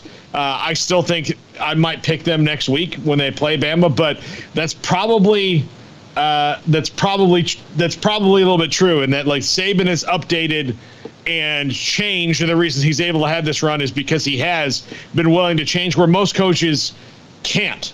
Not that they don't want to, like they want to try, they just can't do it because they can't get their head around it. As where Nick Saban's like, look, this is where things are going. Look, he tried to change the rules to stop the spread offense. Mm-hmm. When they said, shut your mouth, Nick, that's silly, it doesn't make any sense. He's like, okay, I warned you, I'm going to run it now. Yeah. And I'm going to run it with my guys. Here you go. Yeah, the big gimmicky offenses, and now we see those in the SEC more than we see them in the Big 12 by a long shot. I mean, it's far more prevalent in the SEC now than in the Big 12, which is just kind of funny, given the comments from just a few years ago. But, not everybody can also go out and hire Bill O'Brien to be an assistant coach and hire, like, former – 5-star head coaches in the NFL and college football to come just be like analysts on their staff too. That's the magic of Saban and Alabama. But yeah, I mean, he's adjusted with the times, and when something's not going right, he addresses it, and he stays with the trends, and he knows what's what around college football. And I think he would make a great czar. There's a lot of candidates that you could have in that commissioner type role, but I think Nick Saban would be like, are you kidding me? What a home run he would be as like the commissioner of college football. That would be the ultimate choice right there. So yeah, I mean, what a coach. And I know he's not unanimously loved across the world, obviously, but I don't know how you can't respect just what he's been able to do and create at Alabama and the juggernaut that it is. And he's been successful because he hasn't settled, like you were saying, or gotten stuck in the mud. He's just always revamping, always retooling, always, learning something new, it seems like, and always just commanding a level of respect that not a lot of people can command, especially with a star laden roster like he has, where it's a ton of future NFL guys that know they're future NFL guys and are going to be gone in 3 years, and he's got them under his thumb and organized just like any other regular football team, but just super talented. So, yeah, it's amazing to watch what he's done there. Oh, you can learn many lessons from Nick Saban that have nothing to do with football. Just on, look, if the world around you is changing, you have to adapt to it. And you can fight it all you want, but if what you're fighting for is not going to work, then you got to give up the fight. And he did. He tried at the beginning, because you saw, like, and it was right in the aftermath of Johnny Manziel going to Tuscaloosa and beating him. I mean, that was, hey, the spread offense, this, hurry up is dangerous. And that was the line that he fed everybody. And, things need to be changed. But look, the tide was turning, no pun intended, to this is what offenses are going to be. Are they going to be different? And there's no reason to make rules against them. And Saban's like, all right, I mean, if this is what you want, then I'll change. He changed. He adapted. A lot of coaches would just, struggle. Like, he could have struggled through a couple of 9-3 years and hung it up and been like, yeah, it was great back then, and gone on the lecture circuit and TV. But the guy is so driven to win titles. You wonder when he's going to get bored with it.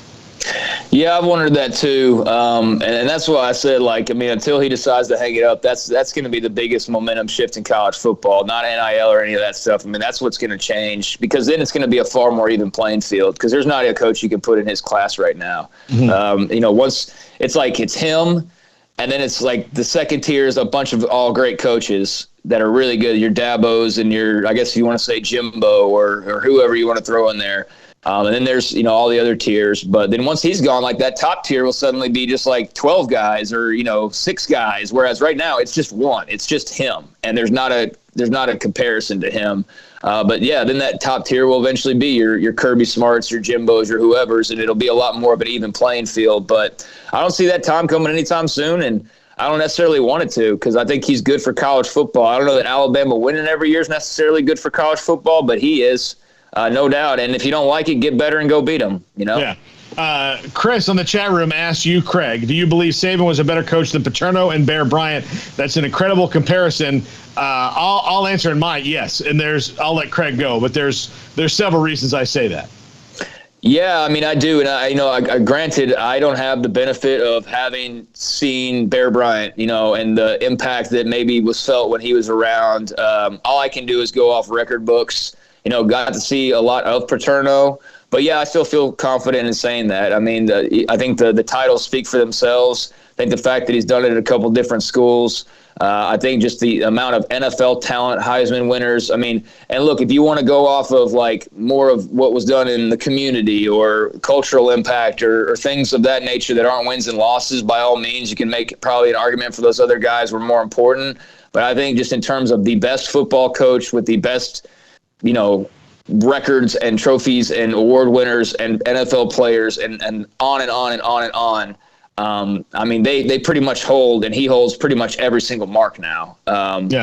So yeah, I do think that. But I mean, if you want to make a case for somebody else, by all means. But I just think that at this point, he is the greatest college football coach of all time.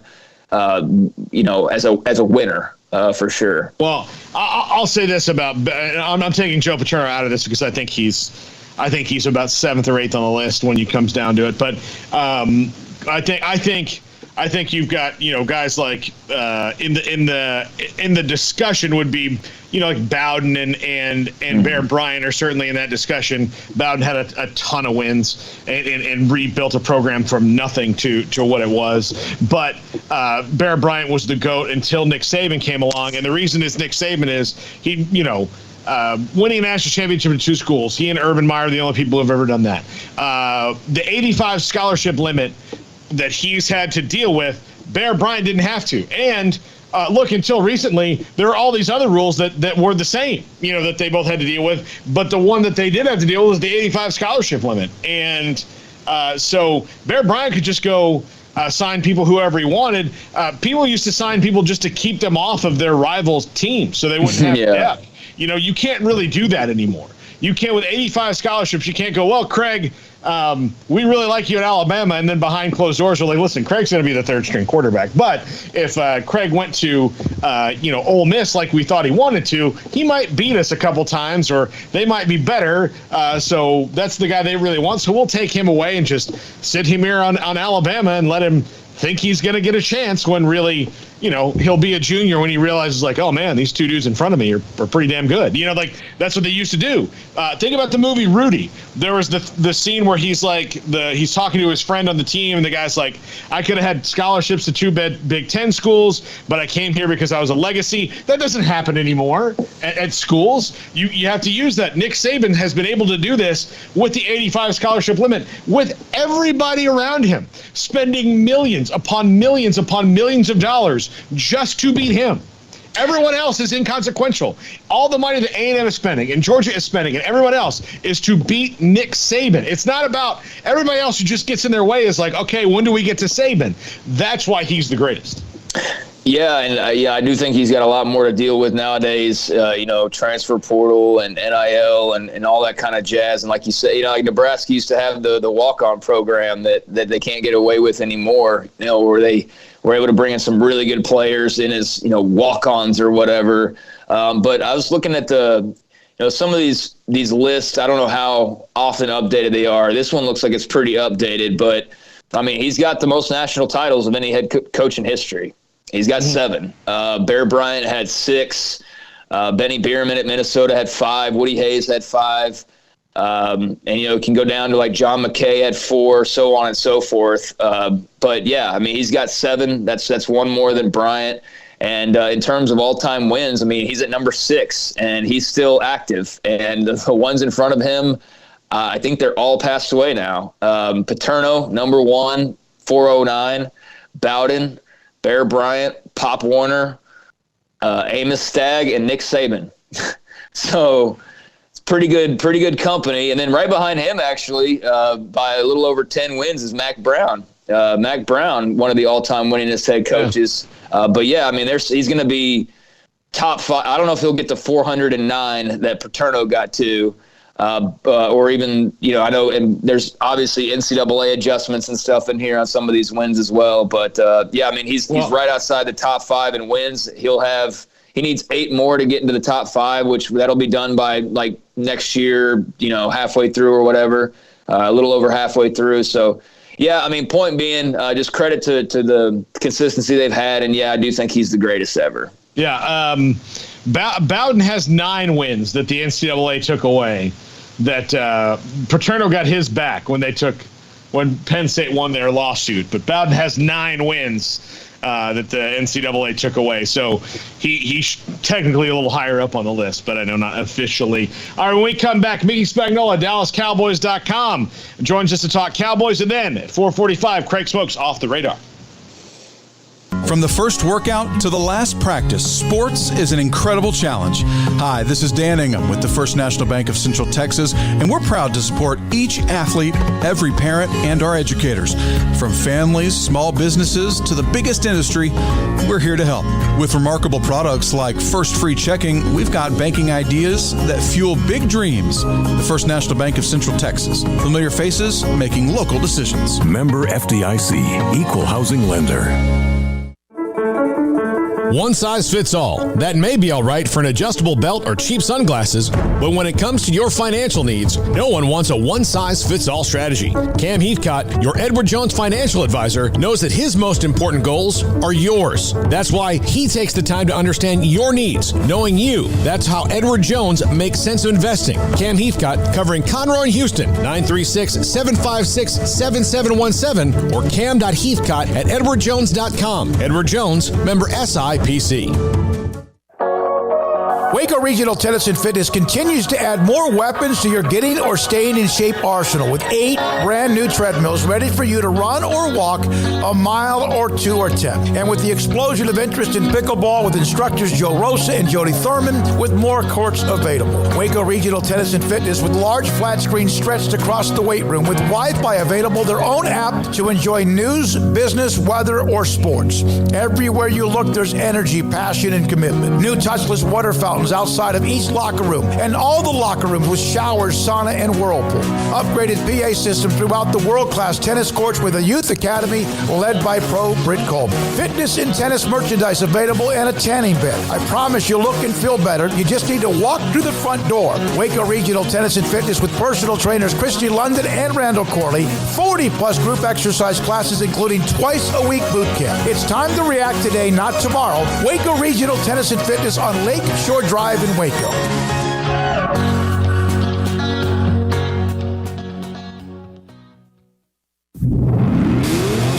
Masters of Barbecue, kings of crazy good food, and the perfect sanctuary for sports, beer, and barbecue is Coach's XXX Smoke on Austin Avenue in downtown Waco and also on Highway 84 in McGregor. A menu filled with choices like a great offensive playbook, including 3 meat combos with sides, burgers, and sandwiches, wings, loaded giant spuds, and salads, crazy wings, chicken poppers, big boy fries, and smoking quesadillas, just some of their amazing appetizers. There's Coach Big Ol' Draft Beer, or order Zach's Spicy Bloody Mary or Coach's margaritas and mimosas while watching your favorite team play. Great pecan smoked barbecue, fun atmosphere with attention to detail, including a catering menu, and we'll quote your price to fit your budget. Coach's XXX Smoke on Austin Avenue in downtown Waco, and walking distance to the great places to shop and enjoy, and also the original location on Highway 84 in McGregor. Great food, great price, great fun. Eat where the locals eat.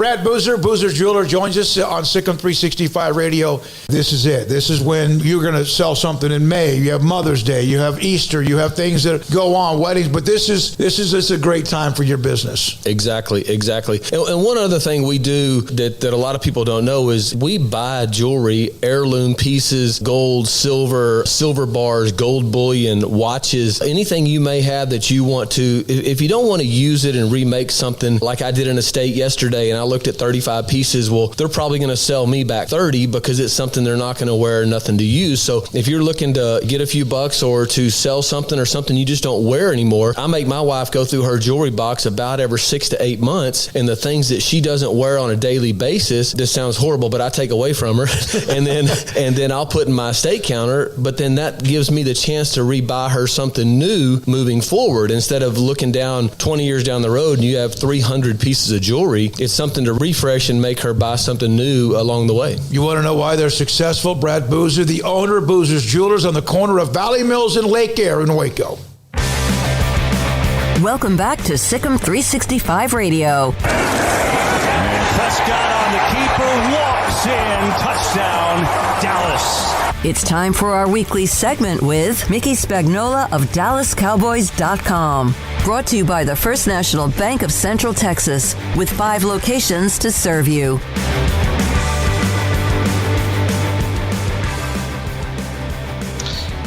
Welcome back, Sikkim 365 Radio, 365 Sports. Armstrong, do we have Mickey? Oh, I got all caps hold on there, Craig. That couldn't have been good. That's not good. That's not good. I send all caps accidentally a lot of times because when I text from my computer, and sometimes I title things in all caps so they're easier to see, and then I'll send somebody back like, yes, I'll send that right away, and they're like, whoa, dude, calm down. But all right, Mickey's on with us now. Mickey Spagnola, DallasCowboys.com. Mick, this Cowboys-Eagles game on Saturday night, it could have been a good one a few weeks ago. I mean, it was kind of looking that way, but now it doesn't mean anything for the playoffs. The Eagles are racked with COVID a little bit more than the Cowboys are. Micah Parsons on the COVID list, all these different things happening. So are we looking at maybe a dud of a game on Saturday night? Well, the Cowboys say their intention is to go there and win the game. Now they're going to have, several guys missing, it looks like. With Micah Parsons, Tyron Smith, Anthony Brown, and today on the injury report, they put Donovan Wilson and Trayvon Diggs on there as questionable with an illness. And last night they said somebody had an illness. The next day it turned into COVID. So we'll see where that one goes tomorrow. But, they still have an outside chance to get that second seed, but they have to win. So how much effort they're going to put in, Mike McCarthy says the intention is to go there and win the game and play to win, not to rest guys.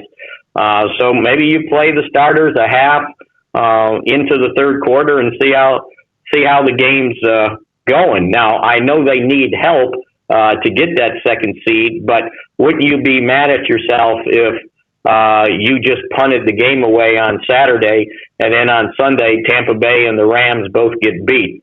And if you had won, you could have created a 3-way tie for the second seed, and you would have won the second seed, which to me means, most of all, that if you win the first round game, in the second round, you don't have to go to Green Bay and play a game Sunday night.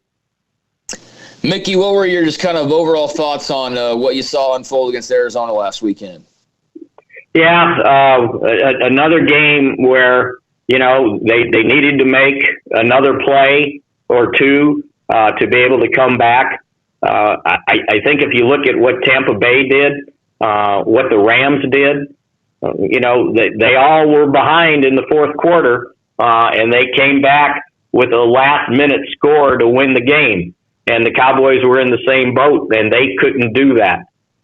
So that's kind of the situation with these games down the stretch. Who thought Tampa Bay and the Rams would have to go to the last seconds of the game to be able to win one.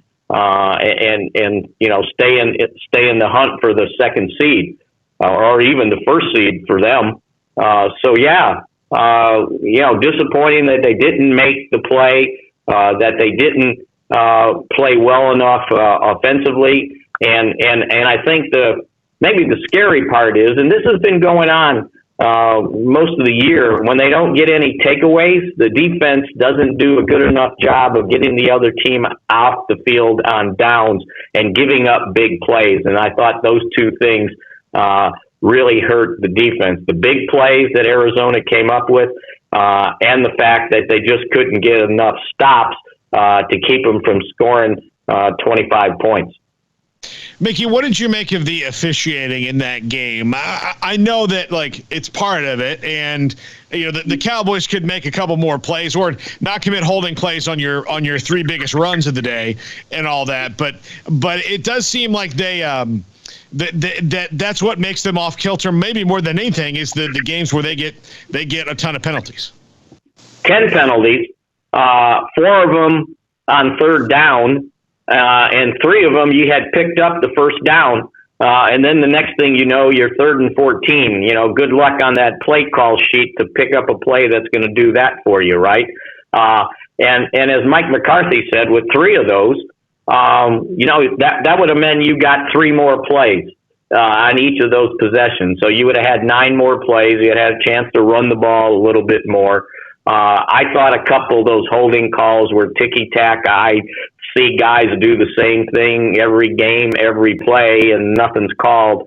The ones that bothered me, there should have been 2 delay of game penalties called on Arizona, and they didn't. They just ignored it. I don't know what happened. The one that DeMarcus Lawrence jumped off sides, and they called him for offsides. Well, he was watching the shot clock, basically, and when the thing hit 0-0, he took off. Well, there was no delay of game. And then on that last drive, I was watching it, and they snapped the ball a good second after the thing hit 0-0. And had they called that, it would have nullified, I think it was a 12-yard run for Arizona, and then the Cowboys had to burn their last timeout to stop the clock. Well, if they called the delay of game, you would have still had one more timeout, and when the fumble occurred, you would have at least had a timeout left to challenge it. I don't know if it would have got overturned, but at least you could have challenged it. So to me, you guys, we're going to come up with the Mick shot clock, right? When the thing expires, have a buzzer go off. Isn't that what they do in the NBA? When the shot clock goes off, there's a buzzer and there's a light. Here, they rely on the back judge to watch the clock, and then when it hits 0-0, to look down to see if the ball's been snapped, right? Well, there's a second in between seeing the 0-0 and then looking down. You can't see both at the same time usually. So I think they need to fix that, especially when you make 2 mistakes like that are egregious in the game. No, I think that's a really good idea. I think it's a damn good idea. I don't know why they wouldn't incorporate something like that. Mickey, obviously COVID's obviously a question mark for everybody right now, and is a storyline once again. I know Micah Parsons obviously dealing with it, but how are the Cowboys kind of making their way through the COVID woes at this point? Well, not very well these last couple of days. Not only is Parsons out, but Tyron Smith and Anthony Brown will likely miss the game on reserve COVID. And then they had 2 guys today, Donovan Wilson and Trayvon Diggs, that they listed as questionable of the game with an illness. Well, the last time I saw that, the next day the illness became reserve COVID. So we'll see what happens with that one tomorrow before they take off for Philadelphia. So, yeah, while the Eagles are having their problems, I think they got like 13 guys that were on COVID reserve, although some of them might get back in time. My guess is they don't want them back in time because they don't have much of a chance. I mean, the difference between the 6th seed and the 7th seed, so they could use the reserve COVID to call guys up off the practice squad and give those guys, a half a dozen of them starters, rest, and you can replace them with another guy off the practice squad. So yeah, they've got their problems too, and now the Cowboys' problems seem to be mounting. It'd be interested to see who's eligible to play in the game, let alone who you want to play in the game. Mickey, what do you make of, I'm sure I asked John Machota the same question yesterday, and I'll ask every Cowboys analyst because I'm curious on their particular view, but what do you make of the Pro Football Focus that Trayvon Diggs, if you take away the 11 game-changing interceptions, is not that good? I don't recognize that site. I never have. They can't convince me that they have enough people to watch every play of every player in every game. And there's got to be some sort of grading system that compensates for interceptions. I mean, they're important. All the cornerbacks get beat, you know, and there's no one shutting down. Go look at the quarterback yardage after 16 games. I'm just perusing it right here. 4,600, 4,100, 4,900, 4,600, 4,500, 4,600, 4,100. Quarterbacks are throwing for a lot of yards. Somebody's getting beat out there. But the deal with corners to me is you got to make plays. You got to compensate for getting beat because it's going to happen with an interception or a pass breakup. So, yeah. And I was told, because I don't go to that site, that he was rated the third best corner on the Cowboys team. Well, okay, enough said. Yeah. Mickey, how do you feel just about this team? I mean, now that we're getting here towards the end, I mean, I know we've gone over quite a few different topics, but just how do you feel about the state of the Cowboys and where they sit in the pecking order as we start getting full drive near the postseason? You know, it's almost which week are you asking me about, right? They can't seem to be consistent. Like you get a 6-game winning streak, then you lose 3 of the next 4. You get a 4-game winning streak, and then you get beat by Arizona at home that had lost 3 consecutive games. Now, they were probably due to win one, and it's not like you got blown out. You know, 3 of their losses are by a grand total of 8 points combined. So it's not like they were getting wiped out. Now, a couple games, they got themselves beat. The Denver game, they got themselves punched in the nose. But 2 of the losses were walk-off field goals on the last play of the game. And then this one, you lose by 3 points. So, you know, I know when you get to playoffs, close doesn't count because you're out. But if the defense can continue to get takeaways, because they give up way too many big plays, and it doesn't even out if they don't get the takeaways. And then if the offense can just be a little bit more consistent. You know, I say where everybody was making a big deal of Zeke, you know, he needs 85 yards to rush for 1,000. There's only going to be, unless something dramatic happens this weekend, there's only going to be 5 guys rushing for 1,000 yards this year. And that's going to set an NFL record low because the previous low was 7 guys was the least in any one season.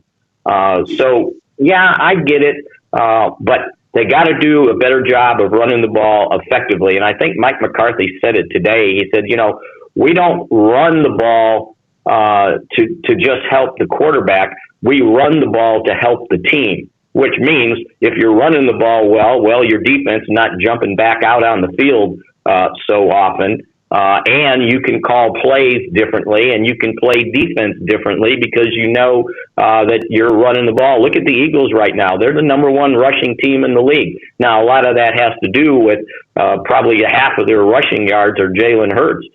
He's rushed for over 700 yards. He leads them in rushing, so that kind of skews the number. But still, they're controlling the ball by running it. And the Cowboys need to do a better job. The offensive line needs to do a better job. Maybe the play designs need to be better. I don't know. But, you know, if you look at how well they ran the ball the first 6, 7 games of the season, 8 games of the season, and now look what's happening, you know, you hate to look up and see, well, we got 45 yards rushing on 20 carries, right? You know, that's not going to cut it in the playoffs. You got to do a better job running the football. And I'm not trying to be old school here, but it has ramifications, not just the numbers, but it affects how defenses play your quarterback if they got to worry about stopping the run. You know, all that stuff they're doing up front, playing 7-man fronts and then dropping a guy or two and bringing the rest. Well, if they got to worry about the run, they ain't playing all that hijinks up front.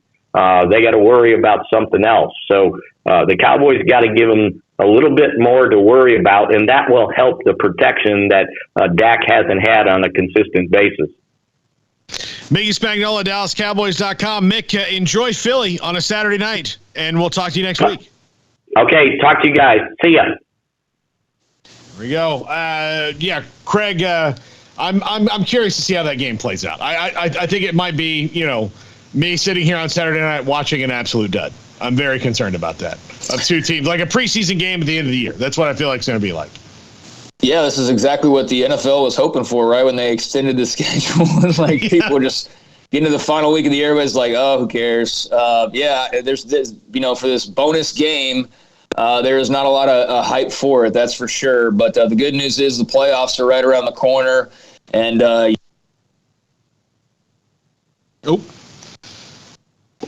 we lost Craig. All right. Let's take a break right here. We'll come back. Craig Smoak's off the radar, and we'll get Craig back connected.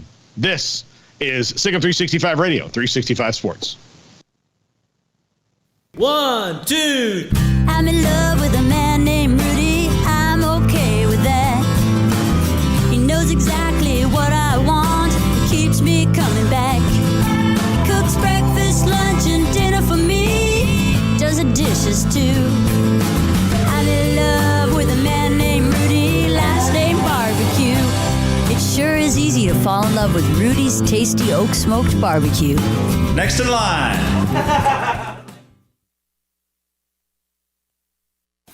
Born in Waco, Brotherwell Brewing exists to serve the Central Texas community with locally crafted beer of the highest quality. They want to bring Central Texas closer to the brewing experience so everyone can enjoy well-made beer as much as they do. For 2.5 years, they've been bringing high-quality beer to Central Texas at their location on Bridge Street in East Waco. Brotherwell Brewing believes in community and bringing people together to enjoy products made in their community. So for your game day, whether it's a tailgate or at home, stop by Brotherwell Brewing for high-quality craft beer made right here in Central Texas, 400 East Bridge Street, and check them out online at brotherwell.com.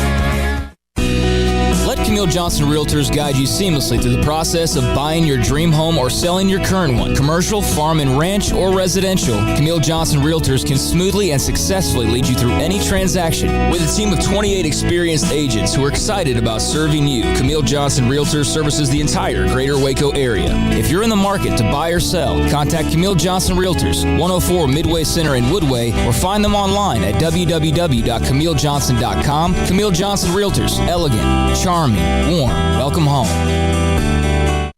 Did you know that 1 out of every 4 men have symptomatic low levels of testosterone and don't even know it? And if you think you're too young to worry about it, guess again. Low T levels can make you feel tired and grumpy, cause weight gain, and wreak havoc on your sexual desire and performance. Petty Clinic Low T can set up same-day blood screening and results, so if you're tired of being tired, I challenge you to man up and Google search Low T Waco or go online pettycliniclowt.com. It's a private clinic with an atmosphere catering to men.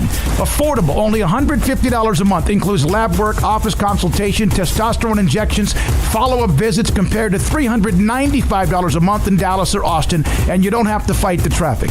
Petty Clinic Low T is board-certified physician consultations, will provide the best form of brand-strength testosterone available.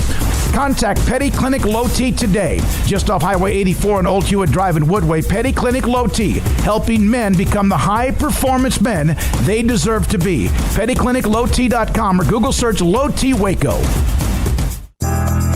Riverbend Liquor and Wine, Lakeshore Drive at North 19th Street in Waco, is a hidden gem. They've got a great selection of spirits, wine, and the most extensive selection of craft beer in Waco in their gorgeous walk-in fridge. And they have an amazing array of high-end bourbons like Pinhook, Weller, Buffalo Trace, Brush Creek, Hotel, Garrison Brothers, Thomas S. Moore, Hooten Young, and Bardstown. Great customer service and a convenient and speedy drive-through window. Riverbend Liquor and Wine. Find out more on Facebook and Instagram. The secret to living your best life is pizza, obviously. Golden crust made from scratch, 3 fresh signature cheeses, and the toppings, crispy old world pepperoni, savory Italian sausage, bacon. That's called a dream team. Find everything you need to live your best life and more at Marco's Pizza. Owner Bob Mock has been delivering pizza since 2001 and is the proud owner of 4 locations in Waco, Belmead, China Spring, Woodway, and soon to be open in Robinson. Marco's. Pizza lovers get it.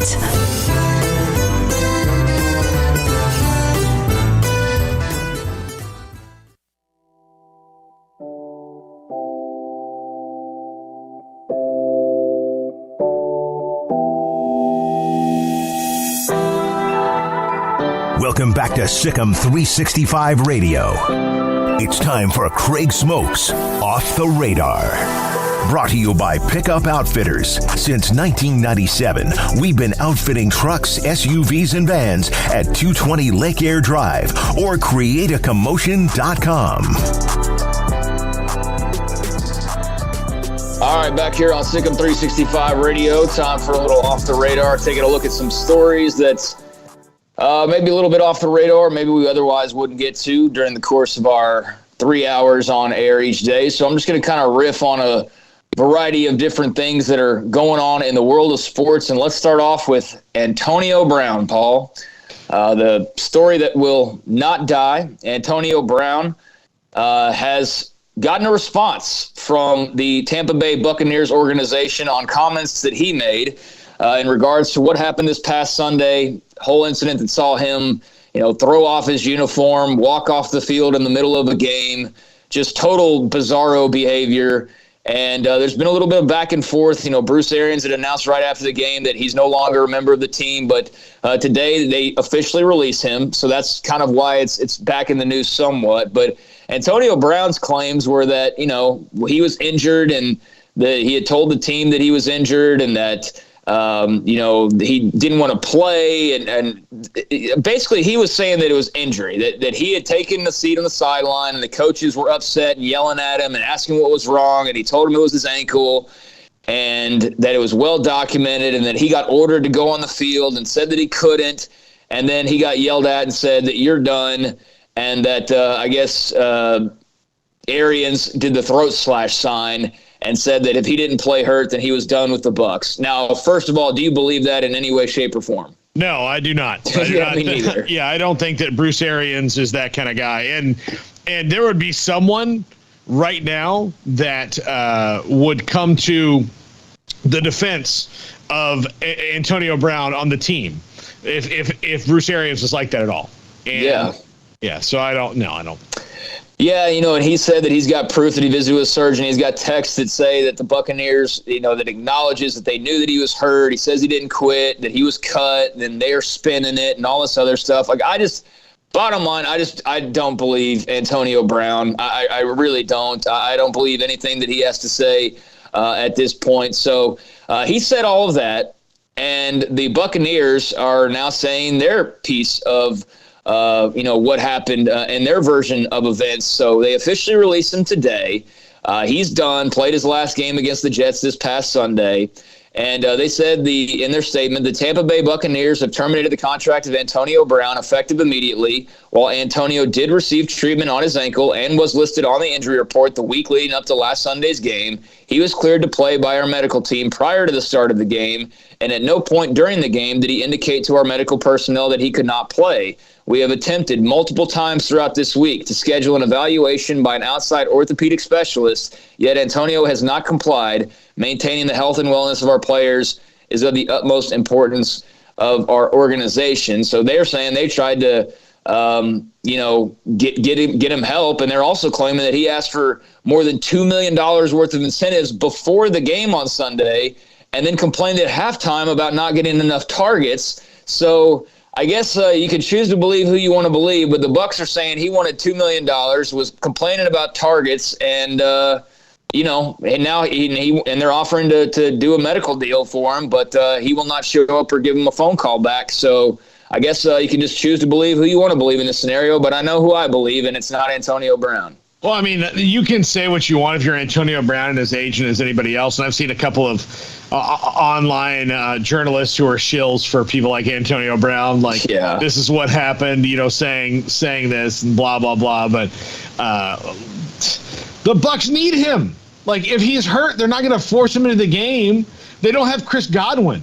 They need him. Now he's also apparently mad at Alex Guerrero and Tom Brady. He wouldn't even have that job if it wasn't for Tom Brady. Yeah. Tom Brady put his reputation on the line for Antonio Brown, and here, out the door, Antonio Brown's going scorched earth on him? No. I believe the Buccaneers over Antonio Brown.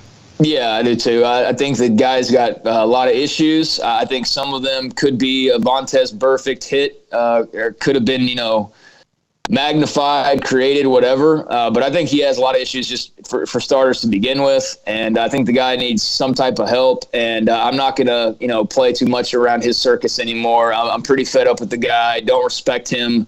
I respect the gum on the bottom of my shoe more than I respect Antonio Brown. And that's not with the, potential mental issues, of which we don't even know that for sure. Like, we all speculate on that, right? Like, oh, he's got to be bipolar, or we don't know that. We don't know. So he might just be an ass, quite frankly. And I think he is anyways. I mean, even if he is dealing with some other things. So hope the guy gets help and he's not some, bad story, when all is said and done. But yeah, there's the latest on Antonio Brown, officially cut. Bucks are calling him out and saying what he's saying is BS about why he got cut. Mattress Mac is back in the news. Mattress Mac, of course, the billionaire, really millionaire, mattress dealership owner down in Houston. He's a Houston legend, and he's become known across the sports world for the significant money bets that he makes on certain events. And, he's mostly gotten headlines for like Astros World Series bets, where you've maybe seen a lot of stories around him. He's placed, bets on other things as well that have garnered attention. But now he's back in the news because he's placed a big bet on the Alabama and Georgia rematch coming up on Monday. $1.2 million on Alabama to defeat Georgia is what he's laying down. And the potential is to win $1.5 million. So you're either going to lose 1.2, which you had to be able to put up in the first place, or you're going to win 1.5. But Mattress Mac with another big-time bet, this time on the national championship game. I'm very entertained by Mattress Mac, and he knows what he's doing. I might pick Alabama now to win that game. I mean, he's done this. He's done well more often than not, and I wish there was a Mattress Mac store here. I would buy from Mattress Mac. I love Mattress Mac. That does a lot of good things. So yeah, I was gonna pick Georgia, but now I don't know. Mattress Mac knows something that I don't. But I wish I had that kind of money to just go and make a bet. You're not kidding, man. That's the thing. Is like he's just like, hey, if you lose $1 million, you lose $1 million. But the fact you got $1 million to even place on a bet to potentially lose it is something else. And some life I will never know. That's for sure. He's already got $2 million riding on a futures bet for the Patriots to win the Super Bowl. He also, bets on various other NFL things, and he also, of course, bet on the Astros to win the World Series. He had placed multiple bets for around nearly $4 million, but obviously that one did not work out for him. So, yeah, anyways, there's Mattress Mac. Always good to mention him, and he's a Texas legend and certainly a Houston legend, and we'll see how that works out for him. The Athletic. I think most people listening to this show might be members of The Athletic. If you're not, they got plenty of good sales deals where you can basically get a year for like 50 cents almost, it feels like at times. But they put out a lot of quality journalism. Obviously, we have a lot of their writers on our show as well, and enjoy the work that they do. But the New York Times is reportedly going to be buying The Athletic. That, according to multiple reports, I saw this via, I think it was Awful Announcing, but a deal rumored to be worth around or valued at $550 million. The New York Times has agreed to acquire sub-sports site The Athletic, and a deal valued at around $550, according to Jessica Tunkel at The Information. That says the deal is a major acquisition for the Time, giving it a new pocket of customers to the Times, which has set an ambitious goal of reaching 10 million subscribers by 2025. As of September 30th, the Times reported 8.3 million digital and print subscribers. So we knew The Athletic had gone through a lot of funding stages and things like that. And I'm not sure if they are even at this point making money. They certainly spent a lot of their investments on compiling the roster of reporters that they have. But now they might be under the banner of the New York Times, which will be interesting to see how that potentially changes things. Yeah, I hope it. I mean, we have a lot of friends that work for the Athletic. So Max Olson, John Machota, Ari Wasserman, all people have been on the show multiple times. Andy Staples, all those guys have been on the show lots of times. I hope it doesn't change anything for them because I think that they feel like they've got a pretty good thing going right now, the Athletic. So yeah, I don't know what the New York Times company means. I know that I get emails on news alerts from the New York Times like 3 times a day, and no matter how many times I unsubscribe, they find a way back to me. Yeah, but it's good to read the headlines. Like, oh, hey, look, that's the thing that's going on. But it's not a paper I've read in a long, long time. So I hope that their company mission statement doesn't mess with what the Athletic is, and it's the only other sports site that I pay for other than that. We don't pay for ours because we're on it. That's a very generous of our owners not to make us pay for the site that we're on, but that we work for. But that's the only one I'd pay for at all. Yeah. Well, we'll see how it goes with their subscription prices, or if that folds into like bundle deals with the New York Times, or however else that works. But I know they've been looking for a buyer for a while, and so they look like they found one in the New York Times. So that's just something to monitor because I know a lot of people enjoy that website. Last night, Mavericks beat the Golden State Warriors in Dallas 99-82, but afterwards was really the big party as they held a ceremony for Dirk Nowitzki and his jersey retirement. Jason Kidd, Mavs head coach, spoke. Of course, he was a teammate on the championship run with Dirk. Mark Cuban also spoke as well. Dirk, the 4th Maverick to have his number retired now, was the 06-07 NBA MVP. Obviously won the NBA championship in 2010 in that 2010-11 season, and was the finals MVP as well in that incredible series and upset of the big 3 in Miami, LeBron James, Dwayne Wade, and Chris Bosh. He thanked everybody from the bottom of his heart and said, "Thank you for taking in a long, lanky kid over 20 years ago and making him one of your own. I'll always be grateful." So the number 141 jersey is, or the number 41 jersey of Dirk Nowitzki, now flying high in the American Airlines Center, and couldn't happen to a better guy. My favorite basketball player of all time, and I don't think there's probably anybody that's going to come along that's going to replace him. No, I mean, look, he is. I mean, there are franchises that you might have a debate with who the greatest player is. Well, for example, the Spurs. Well, I don't know. The Spurs, you could say, like, is it Robinson or Duncan? Yeah. But I think it's probably Duncan and then Robinson. The Bulls, it's Michael Jordan. And, the Lakers, you could have a long debate over who the greatest player to play for the Lakers is. But with the Mavericks, the debate over who the greatest player in Mavericks history starts and ends with Dirk Nowitzki. And unless Luka Doncic, who's very, very good, has an unbelievable career, I mean, he's going to have a good career. But unless Luka can match Dirk, it's going to start and end with Dirk from now until the end of time. Oh, yeah. I mean, he might break all of his records, but until he wins like a couple titles, it's going to be Dirk Nowitzki, no doubt. And even then, it might still be Dirk Nowitzki just because I don't know that I've quite seen anybody as beloved as that guy by an organization as Dirk. I mean, I know there's other examples, but in my time watching like DFW sports, I mean, Dirk's one of a kind. He absolutely is. So couldn't happen to a better guy. I was an MJ kid growing up, and then being a Mavericks fan, Dirk came along, and he'll be my favorite. And plus, he was just so likable. But very cool to see him get his jersey retired, and unfortunately turned down I think it was Jason Kidd that might have offered like a 10-day contract. But, he's good where he is. A couple more stories real quick. Clinton Portis sentenced to 6 months in prison, 6 months home confinement. He was a part of a healthcare defraud scheme.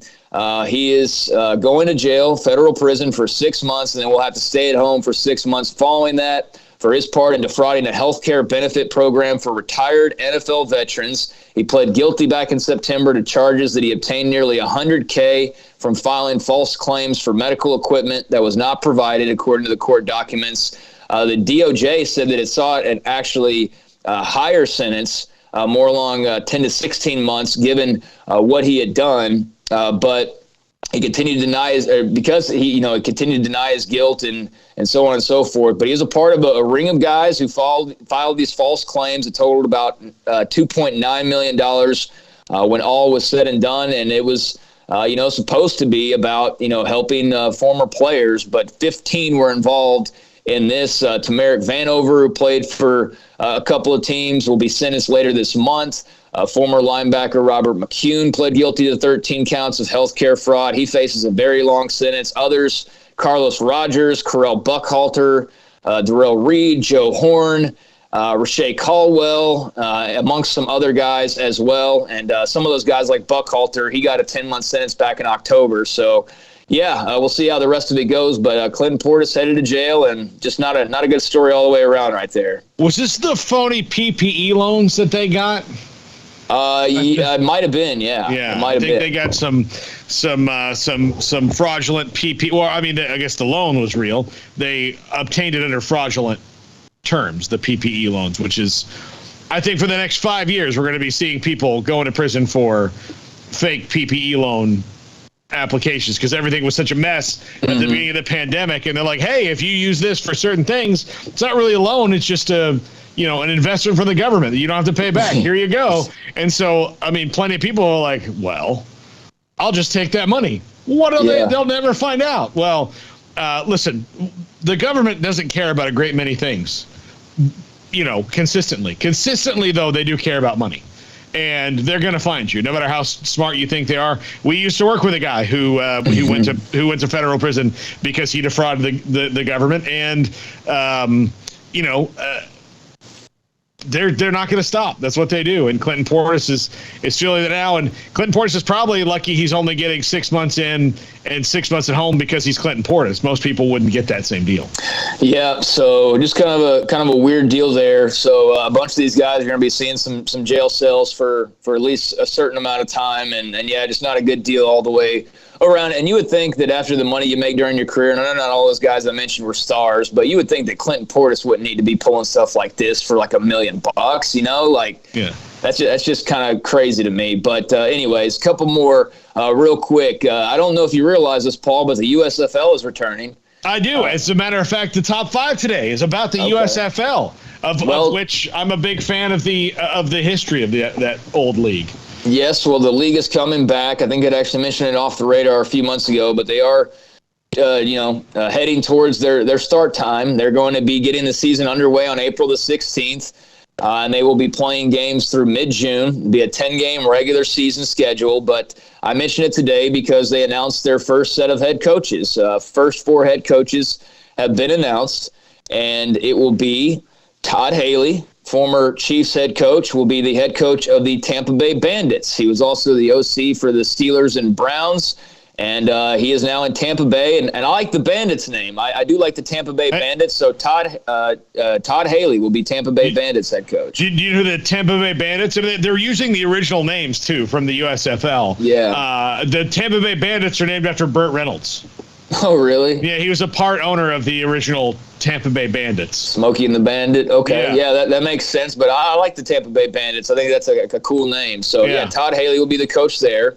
There will also be the Houston Gamblers, and I love that name. But Kevin Sumlin will be the head coach of the Houston Gamblers. He returns to Houston, where, of course, he was once U of H head coach, also was at A&M in Arizona. But Kevin Sumlin, Houston Gamblers head coach. Yeah, I actually think Kevin Sumlin is going to be good at this job. When I heard this earlier, I think this is where he probably needs to be. There was a time where he was a college football coach, but I don't think he quite pivoted right as the game kind of grew around him. And I've always thought he's a good coach. I think that he was not great at the details of college football, but I do think that this is a good gig for him, and I think he should be a pro coach, as a matter of fact. Yeah, and I think, too, just the way the whole Johnny mania took off, that kind of, changed everything, So much happened so fast, and then they were just, raking it in, and there was no signs of, you might want to slow down a little bit. It was just, everything just got so crazy so fast because of Johnny, and, then the whole quarterback debacle and all of that just was kind of the undoing there. But, yeah, he will be one of the coaches. Also, Bart Andrus will be the head coach of the Philadelphia Stars. He formerly coached in the CFL, UFL, and NFL Europe, so he knows his way around these outside leagues. And then finally, Mike Riley, another college football name, formerly, was a coach of the Chargers. He is going to be, but I know him, obviously is Oregon State and Nebraska's head coach. But Mike Riley is going to be the head coach of the New Jersey Generals. So there you go, the 4 head coaches announced so far. There will be 4 more announced for the other teams: the Michigan Panthers, the Pittsburgh Maulers, the Birmingham Stallions, and the New Orleans Breakers. They will be announced at a later date. So, Fox Sports will have the game starting on April 16th, and the USFL will be back. They haven't announced coaches and rosters, and that's 2 months from now or 3 months from now they're going to start playing games. So they haven't announced rosters yet or how they're drafting or whatever. But it'll be February 22nd. They'll do their player selection, and then they'll have training camps in late March. Yeah. The USFL, if you want to read a great sports book, I suggest Football for a Buck by Jeff Pearlman. It's absolutely fantastic. It's kind of an oral history. He talks to a ton of people about the USFL, has a ton of great stories. Whenever we have, Craig, you know this, whenever we have somebody who played the USFL on the show, I always get them to tell us a USFL story because there were some wild ones. The USFL is actually home to the worst run sports franchise in the history of America, and that was the San Antonio Gunslingers. And the owner of the San Antonio Gunslingers had a bank. I believe that the actual bank, and one branch of the bank was in Boerne, which is outside of San Antonio for those watching who don't know where it is. But it's outside of San Antonio, about 20 minutes from where their actual facility was, which was trailers on an old high school practice field. Where they used to practice for the San Antonio Gunslingers, and they would get their paychecks, and literally it would be a race, a mad dash out of San Antonio to Boerne to cash the checks before they bounced. I've worked somewhere like that before. That's not a fun. I have, and it's not a fun feeling. Actually, a couple places now that I think about it, where you kind of did that. All right, I'll see. You got to go cash my paycheck real quick, or get that in the bank. But final note: we're going to see a lot of NFL declarations. We've already seen a lot of them, and a lot of other announcements. But no surprise here. LSU cornerback Derek Stingley Jr. announced that he is going to be entering the 2022 NFL Draft. Posted an article on the Players Tribune. Missed a bunch of games this past year due to surgery on his left foot. But he's an incredible player. Obviously was a big part of LSU's defense when it was at its best. And a lot of people excited to see what he runs in the 40 because he clocked a 4.3 out of high school. Also had some other impressive numbers. So he's a guy that I think a lot of people are going to have their eyes on at the combine just for what he could potentially do. But not a shock, and he will head off to the NFL Draft. Great player. He'll be a high selection and make some good money. It probably would have been a top 5 pick before the injury, and probably is going to stay in the top 10. So he's going to be all right, no matter. Yep. So there's a few things that are off the radar for you. All right, thanks, Craig. And I have a USFL themed top 5 later today on the show. When we come back, more of your texts and more of the chat. We'll get into whatever you want to talk about. We're kind of open for the rest of the show. This is SicEm 365 Radio, 365 Sports.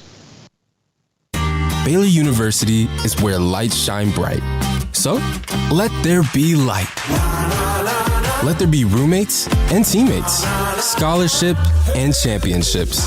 Let there be fresh starts and new traditions, fast friendships and lasting impacts. Let there be laughter. Let there be joy. Let there be light. Baylor University, where lights shine bright.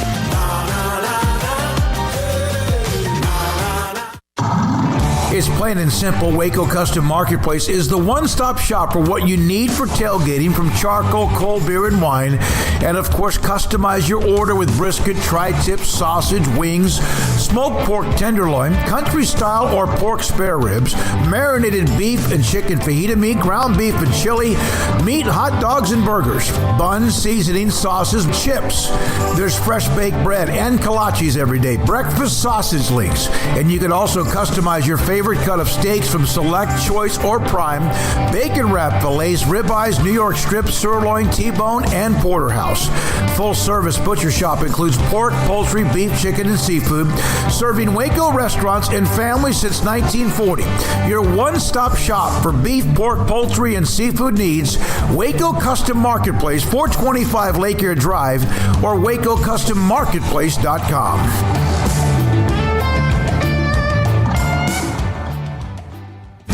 Shorty's Pizza Shack at 12th and Bagby is a homegrown, family-owned and operated, must-visit pizza place in Waco. Fantastic pizza by the slice or get the whole pie to share. Great happy hour specials every single day, and it's not just pizza. Great wings. You have to try the Sikkim sauce, chili cheese fries, pizza pillows, and more. Dine in for a great hangout or carry out. Order online at shortyspizzashack.com or do yourself a favor and bring your crew to the restaurant at 12th and Bagby. Shorty's Pizza Shack. Tell them Paul sent you by.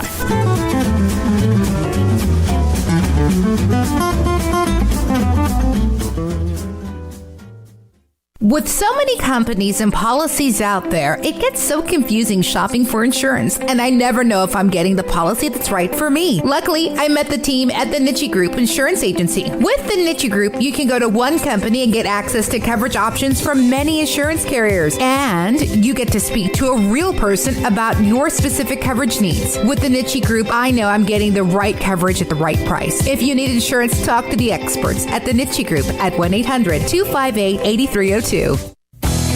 Three Nations Brewing Company has 16 different beers on draft with a new beer every Friday. It also offers 2 air-conditioned tap rooms, a large indoor beer hall, a second-floor mezzanine offering a great overview of the brewing company and equipment and patio where you can relax under the shade. Plus, you can now experience the new Three Nations Beer Garden Grill on our shaded patio with socially distanced seating for your enjoyment. Grab a cold beer and enjoy a bite from our freshly prepared and delicious menu. Street tacos, quesadillas, freshly cooked burgers and dogs and veggie burgers too. State Fair tornado fries, nachos, and so much more, all prepared and cooked on site. So come visit the award-winning Three Nations Brewing Company on East Vandergrift off I-35 in Carrollton.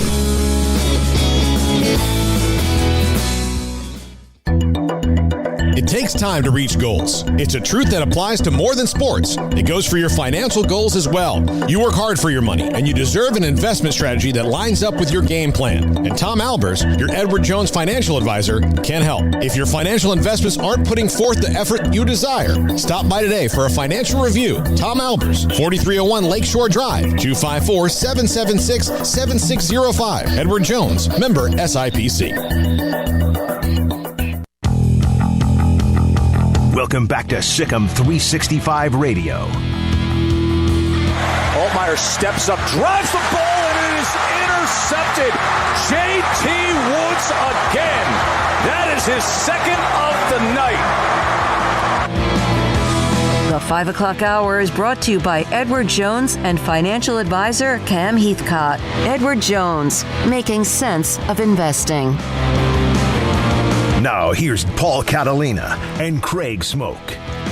Live from our respective domiciles.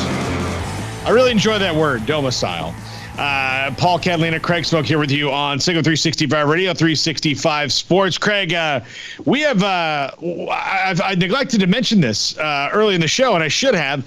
Brian Etheridge called me last night, and we are selling tickets for the premiere to Ode to Joy next week at Waco Hall. So it's a 3-part documentary that Sikkim 365 did about Scott Drew and the rise of Baylor basketball. Smokey and I are in it. A lot of people from around Baylor basketball's history are in it. Tweety Carter's going to be on the show tomorrow at 5 talking about his role in it. But those tickets are on sale, and you go to Sikkim365.com and get the ticket details. But I'm super excited. Next Friday night, 1 week from tomorrow, we'll finally get to see this documentary that our company put on and made about Baylor's national championship run and really what it was built out of. A story that I don't think people know. They maybe know broad strokes, but when they hear the details of it, it's even more fascinating. Yeah, I mean, I think it's not it's a story that a lot of people just want to boil down to like the most horrific headlines, at the surface, and obviously there's a lot more to it than just headlines. And so, yeah, this will be a nice glimpse into one of the more miraculous turnarounds in college sports or athletics history. I mean, when you really think about it, you think a program that was as dead to rights as they were following the Patrick Dennehy scandal and just all the fallout from that. I mean, that's you're done for as a program. I mean, that was as bad as it could really get, and all the NCAA stuff that stemmed from that as well, and just all the fallout. And to think that years and years later that this same program was going to be winning a national championship and doing it in the style that they did it with the type of players they did it with, and all of the ups and downs that it took between, Scott Drew even being hired in that first year to where they got, last year. It's that in itself was a story, much less what led to it. I mean, you add all that up, and it's definitely made for movie type of stuff. It's almost something that you think would just be fiction almost, and not a real story, but it is a real story. And that's gonna pull some scabs off, but I think in the end it's all for the good. And I like that in the trailer they didn't shy away and try to make it seem like, oh no, everything's always been great and rosy, and this is just it's like, no, let's attack it head on, talk about it, and then I'll talk about like why that then in turn caused all this other stuff to mean even that much more than it normally would. So it's a roller coaster of a ride, I'm sure, because the story itself was, and I look forward to seeing how they put it all together. But it's going to be a big deal, and who knows where else we might be able to eventually get it out there for you. But definitely excited about getting those viewings going. Yeah, we've got something like 300 extra hours of stuff. We're gonna. I'm sure we'll cut up some things and put, maybe behind the scenes, never before seen stuff, little tidbits that didn't make in the documentary. We'll probably put that on the YouTube page eventually for people. But it is a story that I do think, and we're very close to it, so I don't want people to think it's hyperbole here. But I do think that there are very few things that could have gone, like the only way it could have happened is the way that it happened.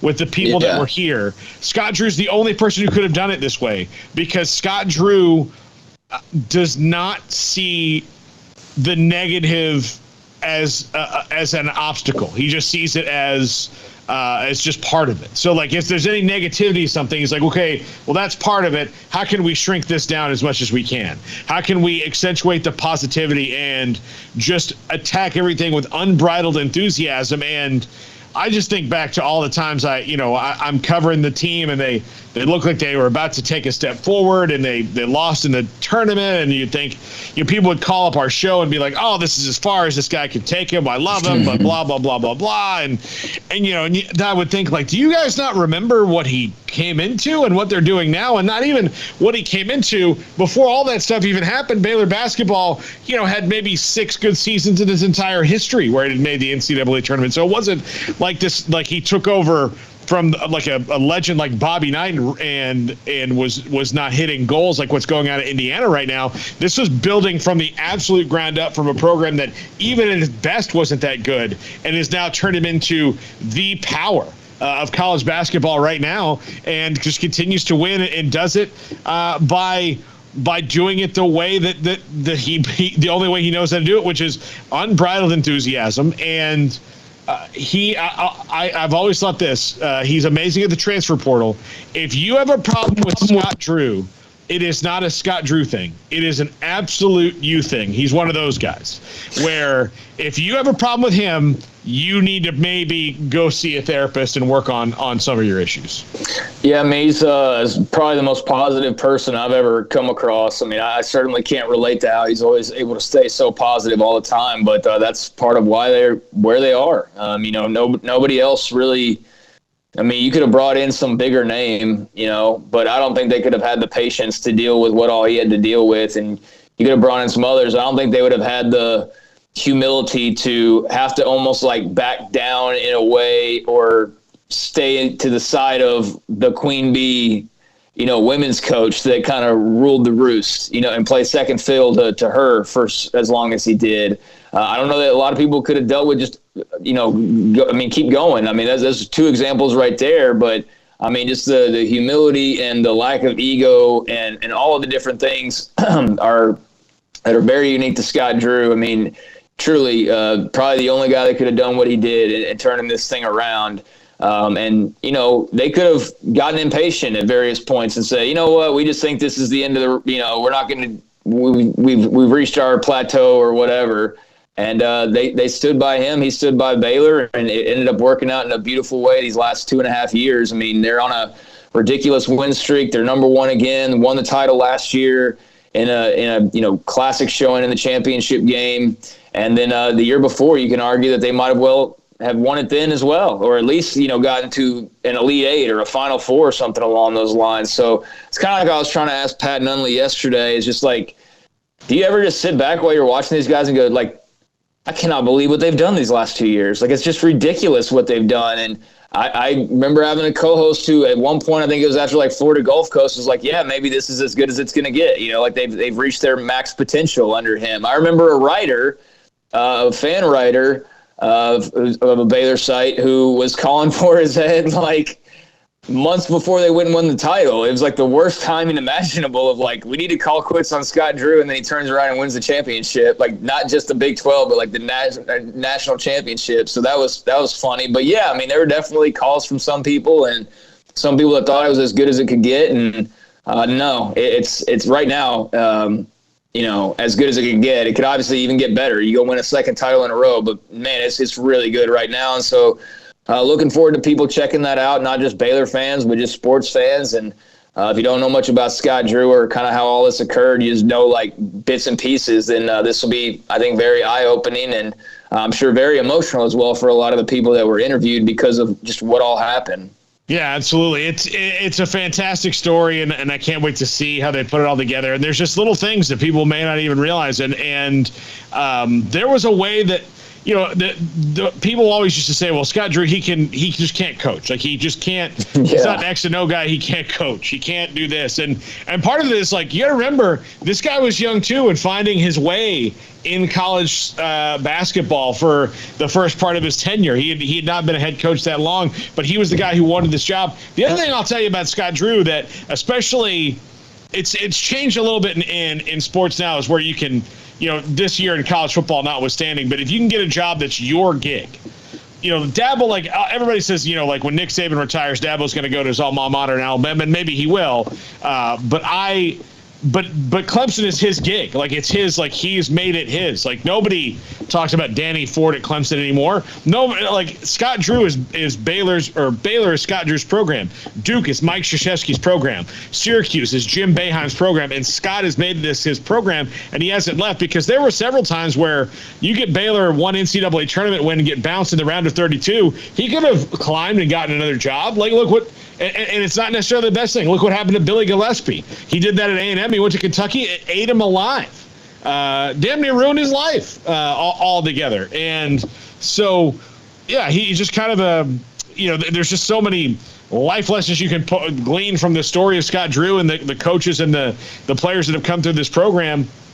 And the guy we're going to talk to tomorrow, Tweety Carter, gets apparently into the documentary, gets very, very emotional. And I can't wait to see it. I can't wait to see. It's 3 parts. We're going to be in the Waco Hall for a long time watching it. But I don't care. I'm going to enjoy every second of it because it was certainly a labor of love for everybody involved in it.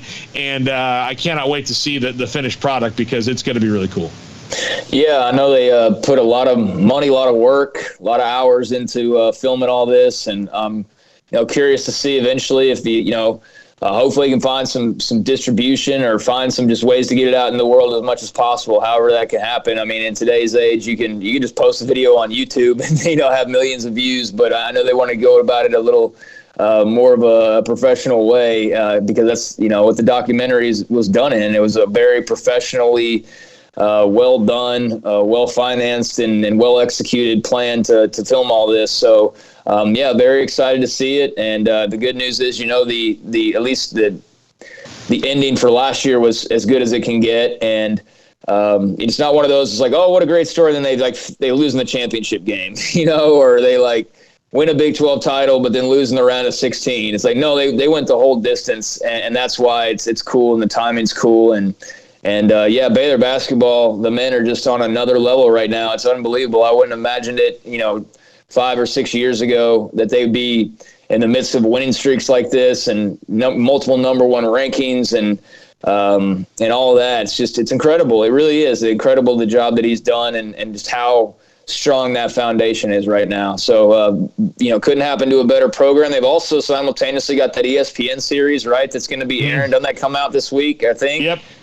Like tonight or tomorrow or something. And that'll highlight both the men and the women. So, yeah, a lot of good exposure going around for the basketball program. Yeah. By the way, on the chat room, Phil Venzer booked a November vacation.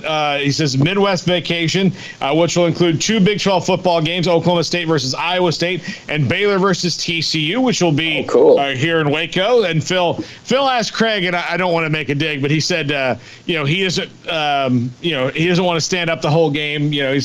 He's got a thing to do. Baylor fans stand up the whole game. I said, you don't have to worry about that. No, it's 8 a.m. No, that's College Station that does that, and pretty exclusively, I think. I don't know if there's other programs that are similar, but no, you're definitely not going to have to stand the whole game unless the game's just that good. And look, Baylor and TCU, I mean, in terms of like picking a game that could get crazy, that's certainly one of them. I mean, TCU's had their number as of late, and even when it looks like TCU had no business winning, like this year, for example, they've still won. So I think Baylor's going to be, next year very focused on finally getting a win against the Frogs. And as a matter of fact, that's the only team that Dave Aranda hadn't beaten yet.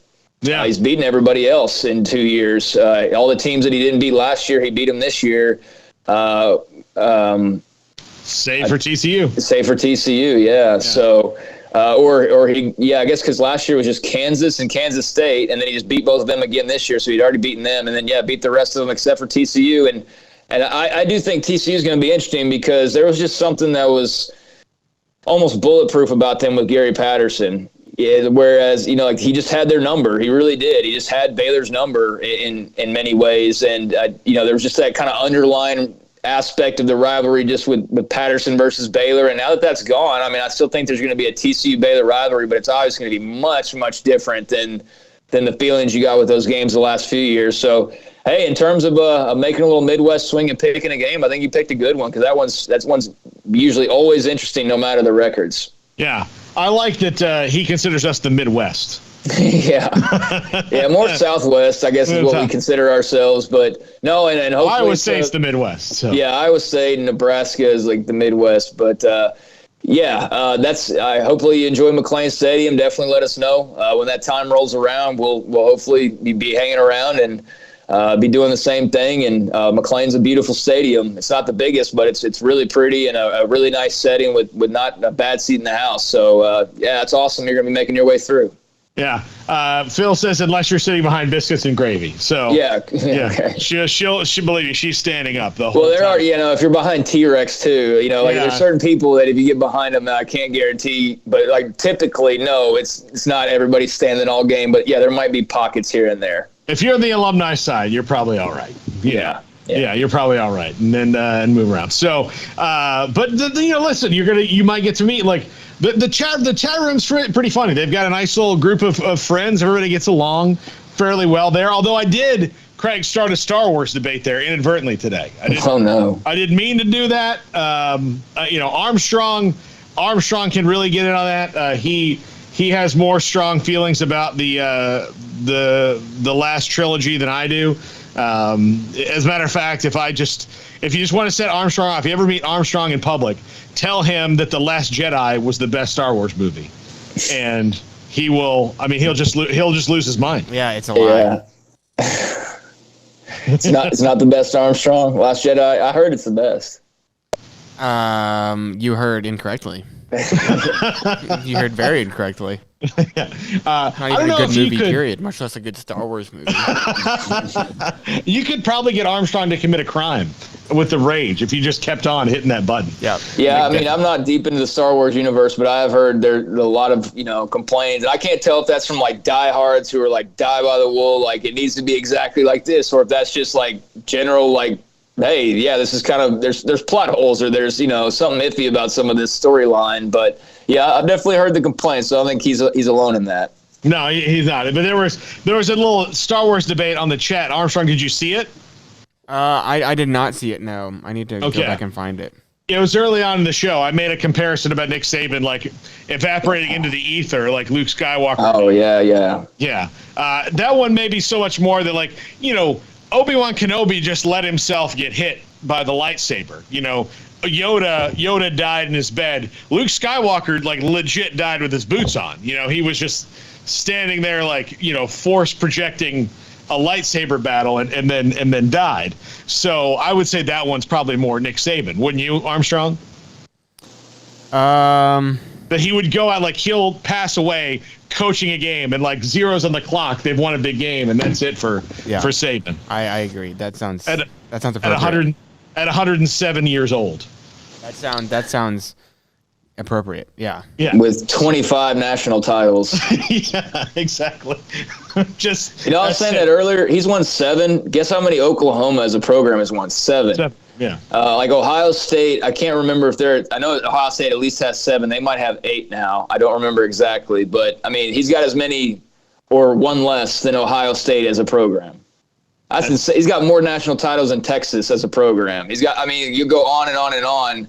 Like the only programs that have more national titles than he does as a head coach is like the one he's at, because they won a bunch before he got there, and then he's added a bunch more. And like USC as a program's got like 11 or something crazy like that. It depends too on the school, because some of them add on these phony ones. But yeah, I mean, he alone's like number 3 all time in national titles if you were counting him as a program. That's insane. Yeah. JG on the chat asked, will Saban win 10 natties before he retires? Well, if he gets this one this year, that'll be 8. Yeah. So. That's a great question, because like that would be a fun bet. Can he get 2? If he can win this year, obviously, that would get really interesting. Because then if you drag it out another year and he's got to win 3 more, that's kind of, doable for sure. But if he can get this one this year and be at 8, I could see it. Absolutely, I could see it. With the Heisman Trophy winner coming back for another year and a roster that that's the thing about this Alabama team is most Alabama fans will tell you that the roster is a little down to where most people in college football are like, oh, please, go jump off a cliff. Down roster. You 21-0 blow like half the team's starting lineups in college football with your backups, but whatever. Yeah, it's a down year. But it's down. Like I have a friend Cameron who lives in Alabama. We've been friends since high school. We went to like a leadership camp in Washington D.C. together. And Cameron and I text all the time. His dad's a Baylor grad. He came out for a game a couple years ago, and Cameron will tell me, and he has a pretty good read on Bama. So during Bama games, he'll text me and say like, hey, the offensive line just doesn't really like knock people back all that much. It's not as punishing as it was. The defense kind of, zones out of games sometimes, and they kind of get complacent. He called the A&M game like almost like this is what happens. This is how I see it. He thought they were going to lose to Auburn. Of course, everybody did until Tank Bigsby ran out of bounds. But yeah, I mean, he was like, this team's down. And I was like, you understand how like spoiled you have to be to say this is down. Yeah. Well, it's nice to be an Alabama fan right now. That's for sure. It's like staying at the Ritz-Carlton all the time in the suite. And then you go to the suite one time and they're like, we're fixing the bathroom. You're going to have to stay in a regular room for the night. And they're like, oh, this is terrible. It's still the Ritz, some people don't know life without the Ritz-Carlton. Yeah, exactly. Staying there. But, it's nice to be them right now. Point being, that's kind of, I guess, further explaining why I think Saban's the greatest. But yeah, when you've had that many good teams, even a good team's going to be a down compared to some of the other really good teams that you had, I guess. I mean, somebody's got to be like the 8th worst of the great teams that you've had. So I could see that. I mean, I don't know how you would rank, and nor do I really care at this moment, how you would rank like his Alabama teams. But I definitely think you place some of them above this one. And look, this one's still got to finish the deal too. They still got to beat Georgia, or otherwise they're just going to be some other team, and not even in the conversation. And that's not. I mean, we're getting close now. Maybe talk about it a bit more tomorrow, but really looking forward to it. And obviously on Monday we can talk about it, I guess. Yeah. But really looking forward to finally seeing that game. A little bittersweet because it will be, pretty much the wrap up, and then it'll be all off season after that. But I mean, based on how the off season started, we're not going to be lacking for headlines. I saw where just a moment ago, who was it? Some program just picked up like 2 transfer quarterbacks in one day. I think it might have been Virginia Tech, but I'm not quite sure on that because I just lost it. But yeah, there's a lot of craziness going on. Yeah, Virginia Tech picked up 2 quarterbacks, Jason Brown from South Carolina and Grant Wells from Marshall. So a lot of teams retooling their rosters right now. Yeah, I think one of the things I want to get into tomorrow, Craig, is is why Kirby Smart in particular. I would have thought that Kirby Smart would have been the first Saban assistant to beat him. But it was Jimbo. It was Jimbo this year.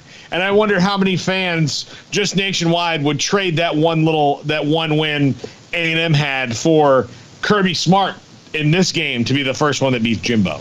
I know every single Georgia fan would have loved it to happen, but they really need him to be the second one to beat Jimbo, the former assistant. Yeah, shoot, national title's a national title, man. There's no comparison. Like, you take a national title over any SEC title any day. That's not even a question mark. It's simple as that. There's one trophy that matters at the end of the day if you're really trying to stand on top of the mountain and brag, and that's that one that's going to be played for on Monday. So, yeah, forget that first game. You win the second one, and that first game's a complete afterthought.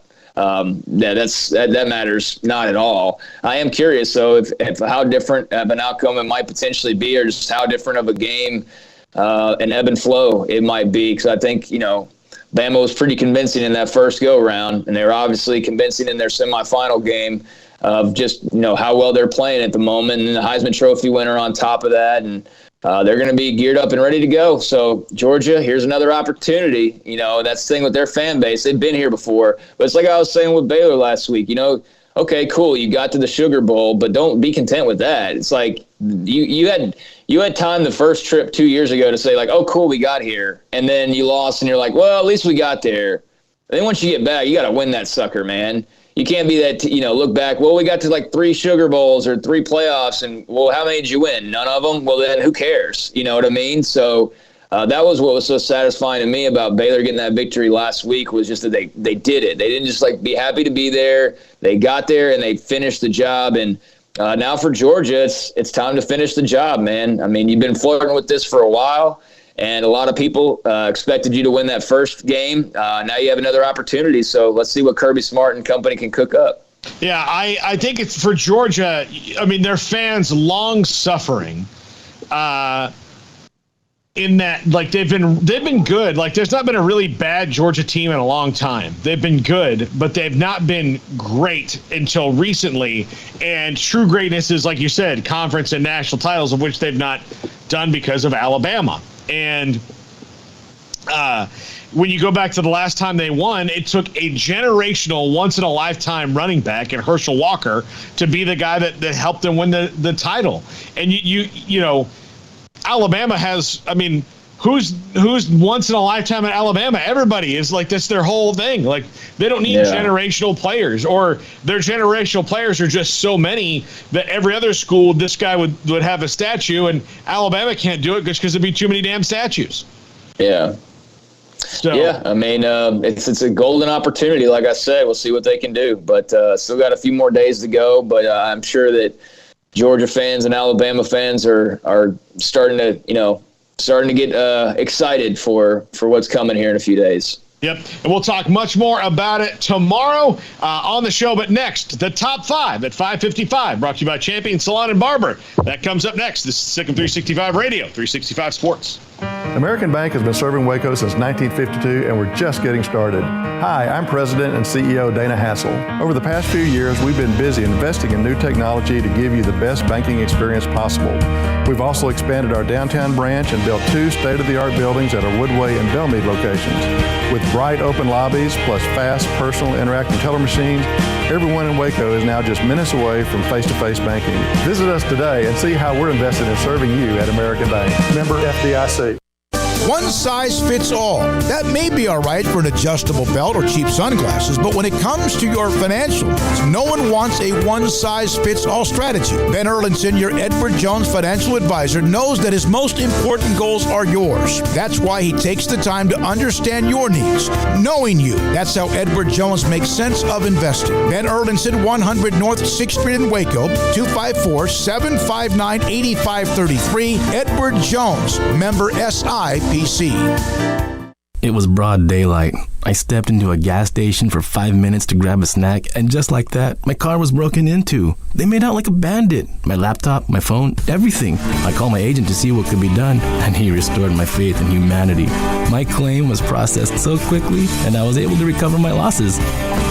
Stop by and see our agents at one of our 3 McLennan County locations.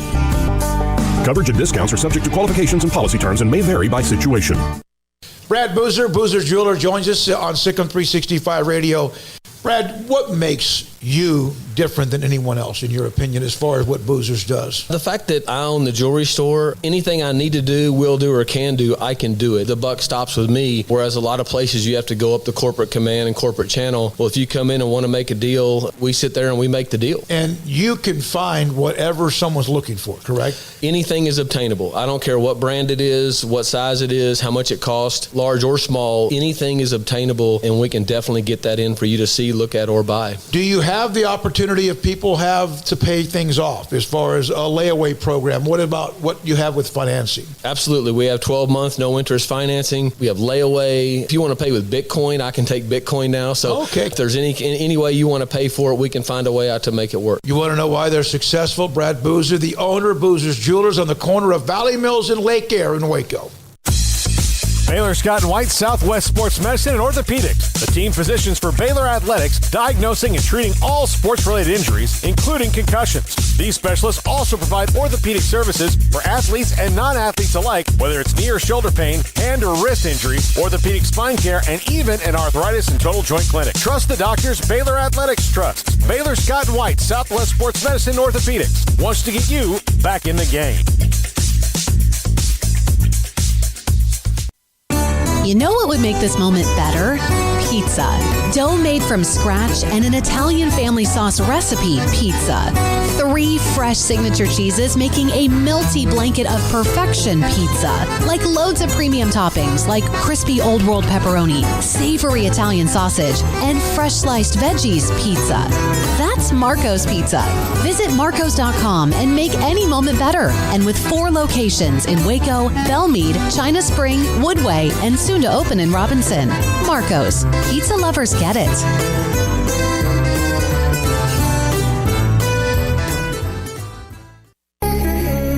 Welcome back to Sikkim 365 Radio.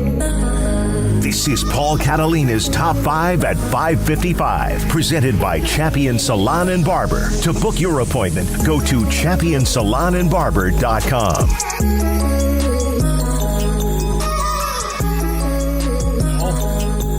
Is now back in play, Craig. I thought I'd give the top 5 things the USFL needs to do. They made a ton of mistakes early on. The biggest of which was they expanded way too fast, and I'll get to that. But with a bunch of owners who, like to just throw money at things, and our former president is the major. Donald Trump is the major reason the league went under, and that he convinced a bunch of people to move to the fall, and it didn't work out, and they. Anyway, long story short, let's just get to the top 5, and then we can roll on through the rest of our day. Number 5, don't make promises you can't keep. This means don't say you can pay players some of these things. Steve Young had some sort of $20 million deal before there were $20 million deals, and some annuity that he never got from the team he played on. These startup leagues never make it because of these things, Craig. But the biggest one was, the USFL was going to do this great thing and this great thing and this great thing, and they just could never do it. So what was the overall title of this one? Is things that the USFL needs to do. I'm saying this particular example. Don't make promises you can't keep. Okay. Yeah. I mean, I think what the XFL is actually doing, which is kind of brilliant, actually, is the Rock's in charge of the XFL now, and who knows if we'll ever actually see it again. They've pushed it back a couple of times now because he, in his words, wants to get it perfectly right, and they haven't promised anything other than it'll be a great brand of football, but that's about it. They're not trying to soup up expectations, and I'm sure when the time comes they'll start to do some of that, but he's keeping expectations, I think, kind of low. Obviously with it still being so far out, there's not an official date on it. It's probably good to do that as well. So yeah, I think, you got to promote it, but promote it realistically. And like you said, don't make promises you can't keep. Cause if you start talking about we got the greatest football in the world and then people turn it on, it's not, they're going to get disinterested pretty fast. So yeah, just stay in your lane and, don't get too far ahead of yourselves. Number 4, develop talent. Develop it. Make your place somewhere where people can go to get a shot at the NFL. Because if you're saying that this is going to be what your job is for all time, you're not going to do that. But make yourself a very attractive place to go to show that, like, if you got some playing time, if you got some actual reps, you might be better. There are tons of guys down at the bottom of the NFL rosters that could probably be regular starters if they got regular reps for a couple years, if they just got those reps and they don't necessarily get them in the NFL because, look, you're paying millions of dollars for guys. They're not going to, quarterback is one of those positions where, look, you need developmental reps. You need to throw the ball. Well, if you're the Cowboys, look, Cooper Rush gets to throw about 10 passes in practice in live action. Dak Prescott gets to throw about 100. Just how it goes. Yeah, I mean, I don't know that they're wanting to be a feeder league, so I don't know if they're keen on developing guys just to get them ready for the NFL. But for guys who are borderline, I mean, as far as the players themselves go, yeah, I mean, it's another opportunity that otherwise you wouldn't have, and it sure beats playing in the spring league or in front of like 10 people and outside of Austin or some of the others that have popped up. I mean, those leagues are great for what they're trying to do, but this one's going to get a little bit of attention, at least early on. So the more guys can take advantage and get better as players, then yeah, there should be more opportunities awaiting them, whether the league works out in the long run or not. And based on history, you almost have to assume that it won't because none of them have really. But yeah, I mean, it's a great opportunity, and if you get the opportunity, then definitely take advantage of it, get better, and maybe get yourself that look that'll keep you in a football uniform for a lot longer than you otherwise would have. Yeah. Number 3, don't go head-to-head with the NFL again. I don't think this is something they need to be told, but that was ultimately what did them in. I mean, they won their antitrust lawsuit, but they got awarded $1. That's what happened. So, yeah, that's what happened there. So. Yeah, I mean, who's going to watch a USFL game over an NFL game? That's just It's not going to happen.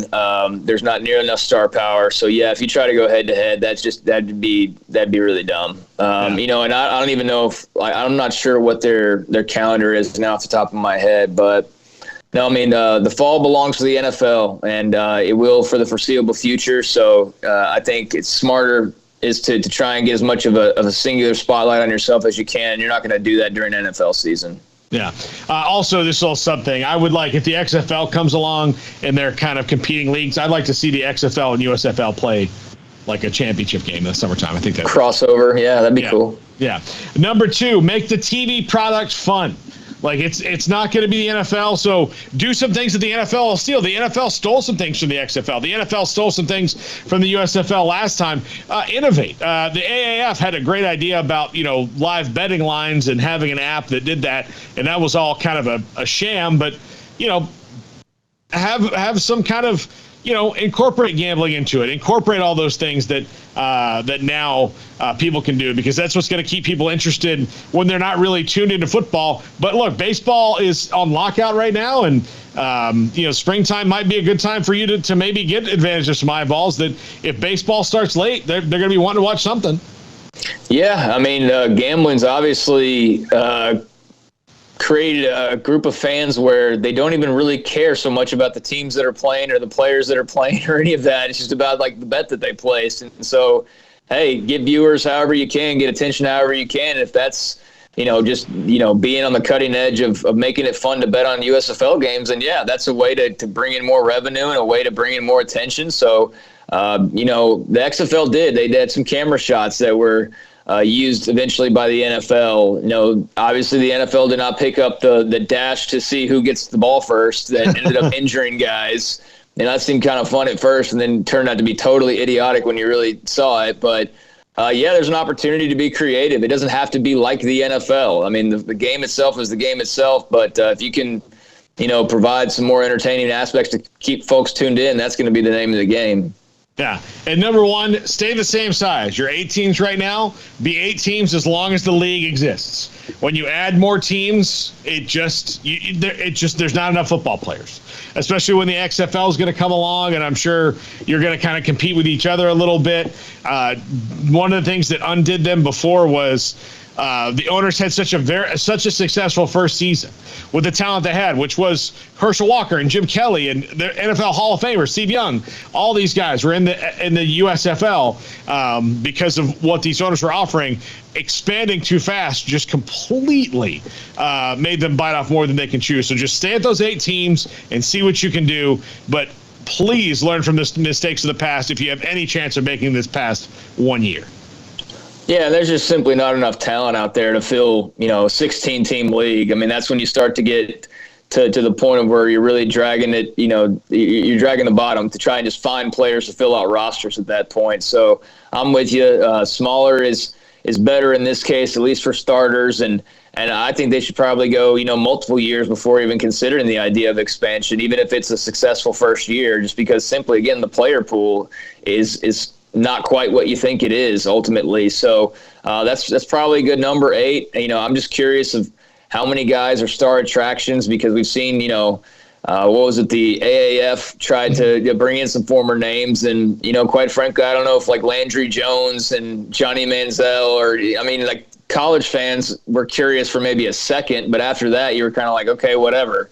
The football needs to be entertaining. The brand needs to be entertaining. They need to have some star power, but you're not going to have a whole lot of star power if you spread it across 16 teams ultimately. It's just going to water it all down, so I'm with you on that. Yeah. Also, Tampa Bay Bandits really lean into that the Burt Reynolds thing. Just lean into it. I know he's not alive anymore, but lean into it. Just instead of the Bandits, just put Burt Reynolds' face on your head, on your helmet. Just do it. And just do it for me. Do it for me, and I'll watch all the games. Because, I think if people see my Twitter picture, it's Burt Reynolds. So he's my spirit animal, Craig. Or at least I hope that he is. Hey, I guess we got some breaking news here. Grant Miller has announced that he will be back in green and gold next year for Baylor. So kind of expected that. Grant Miller, the past 12 months have been incredible, becoming a Baylor Bear special in its own right, but winning a Big 12 championship and Sugar Bowl made it even better. I will cherish these historic times with my teammates and coaches forever. That being said, I feel my time here isn't done yet. I will keep pounding the rock and will be returning to Baylor in 2022. So it's a big, big return for the Baylor offensive line. That's a big deal. Well, it looks like they may only lose one of their starters, and Xavier Newman-Johnson. Yep. And we'll see about Connor Galvin hasn't made up his mind yet, but it looks like everybody else is coming back. So that's a huge thing for an offensive line that was one of the strengths of the team. All right, that's going to do it for us. We're backing you tomorrow at 3. Tweety Carter will join us. We'll work on some college football writers to look ahead to the national championship game and much, much more. This is Sick of 365 Radio and 365 Sports. Thanks to Craig Smoak. Thanks to Armstrong Sims, Jack McKenzie, and Mickey Spagnola today for joining the program. That's going to do it for us. Good night, everybody.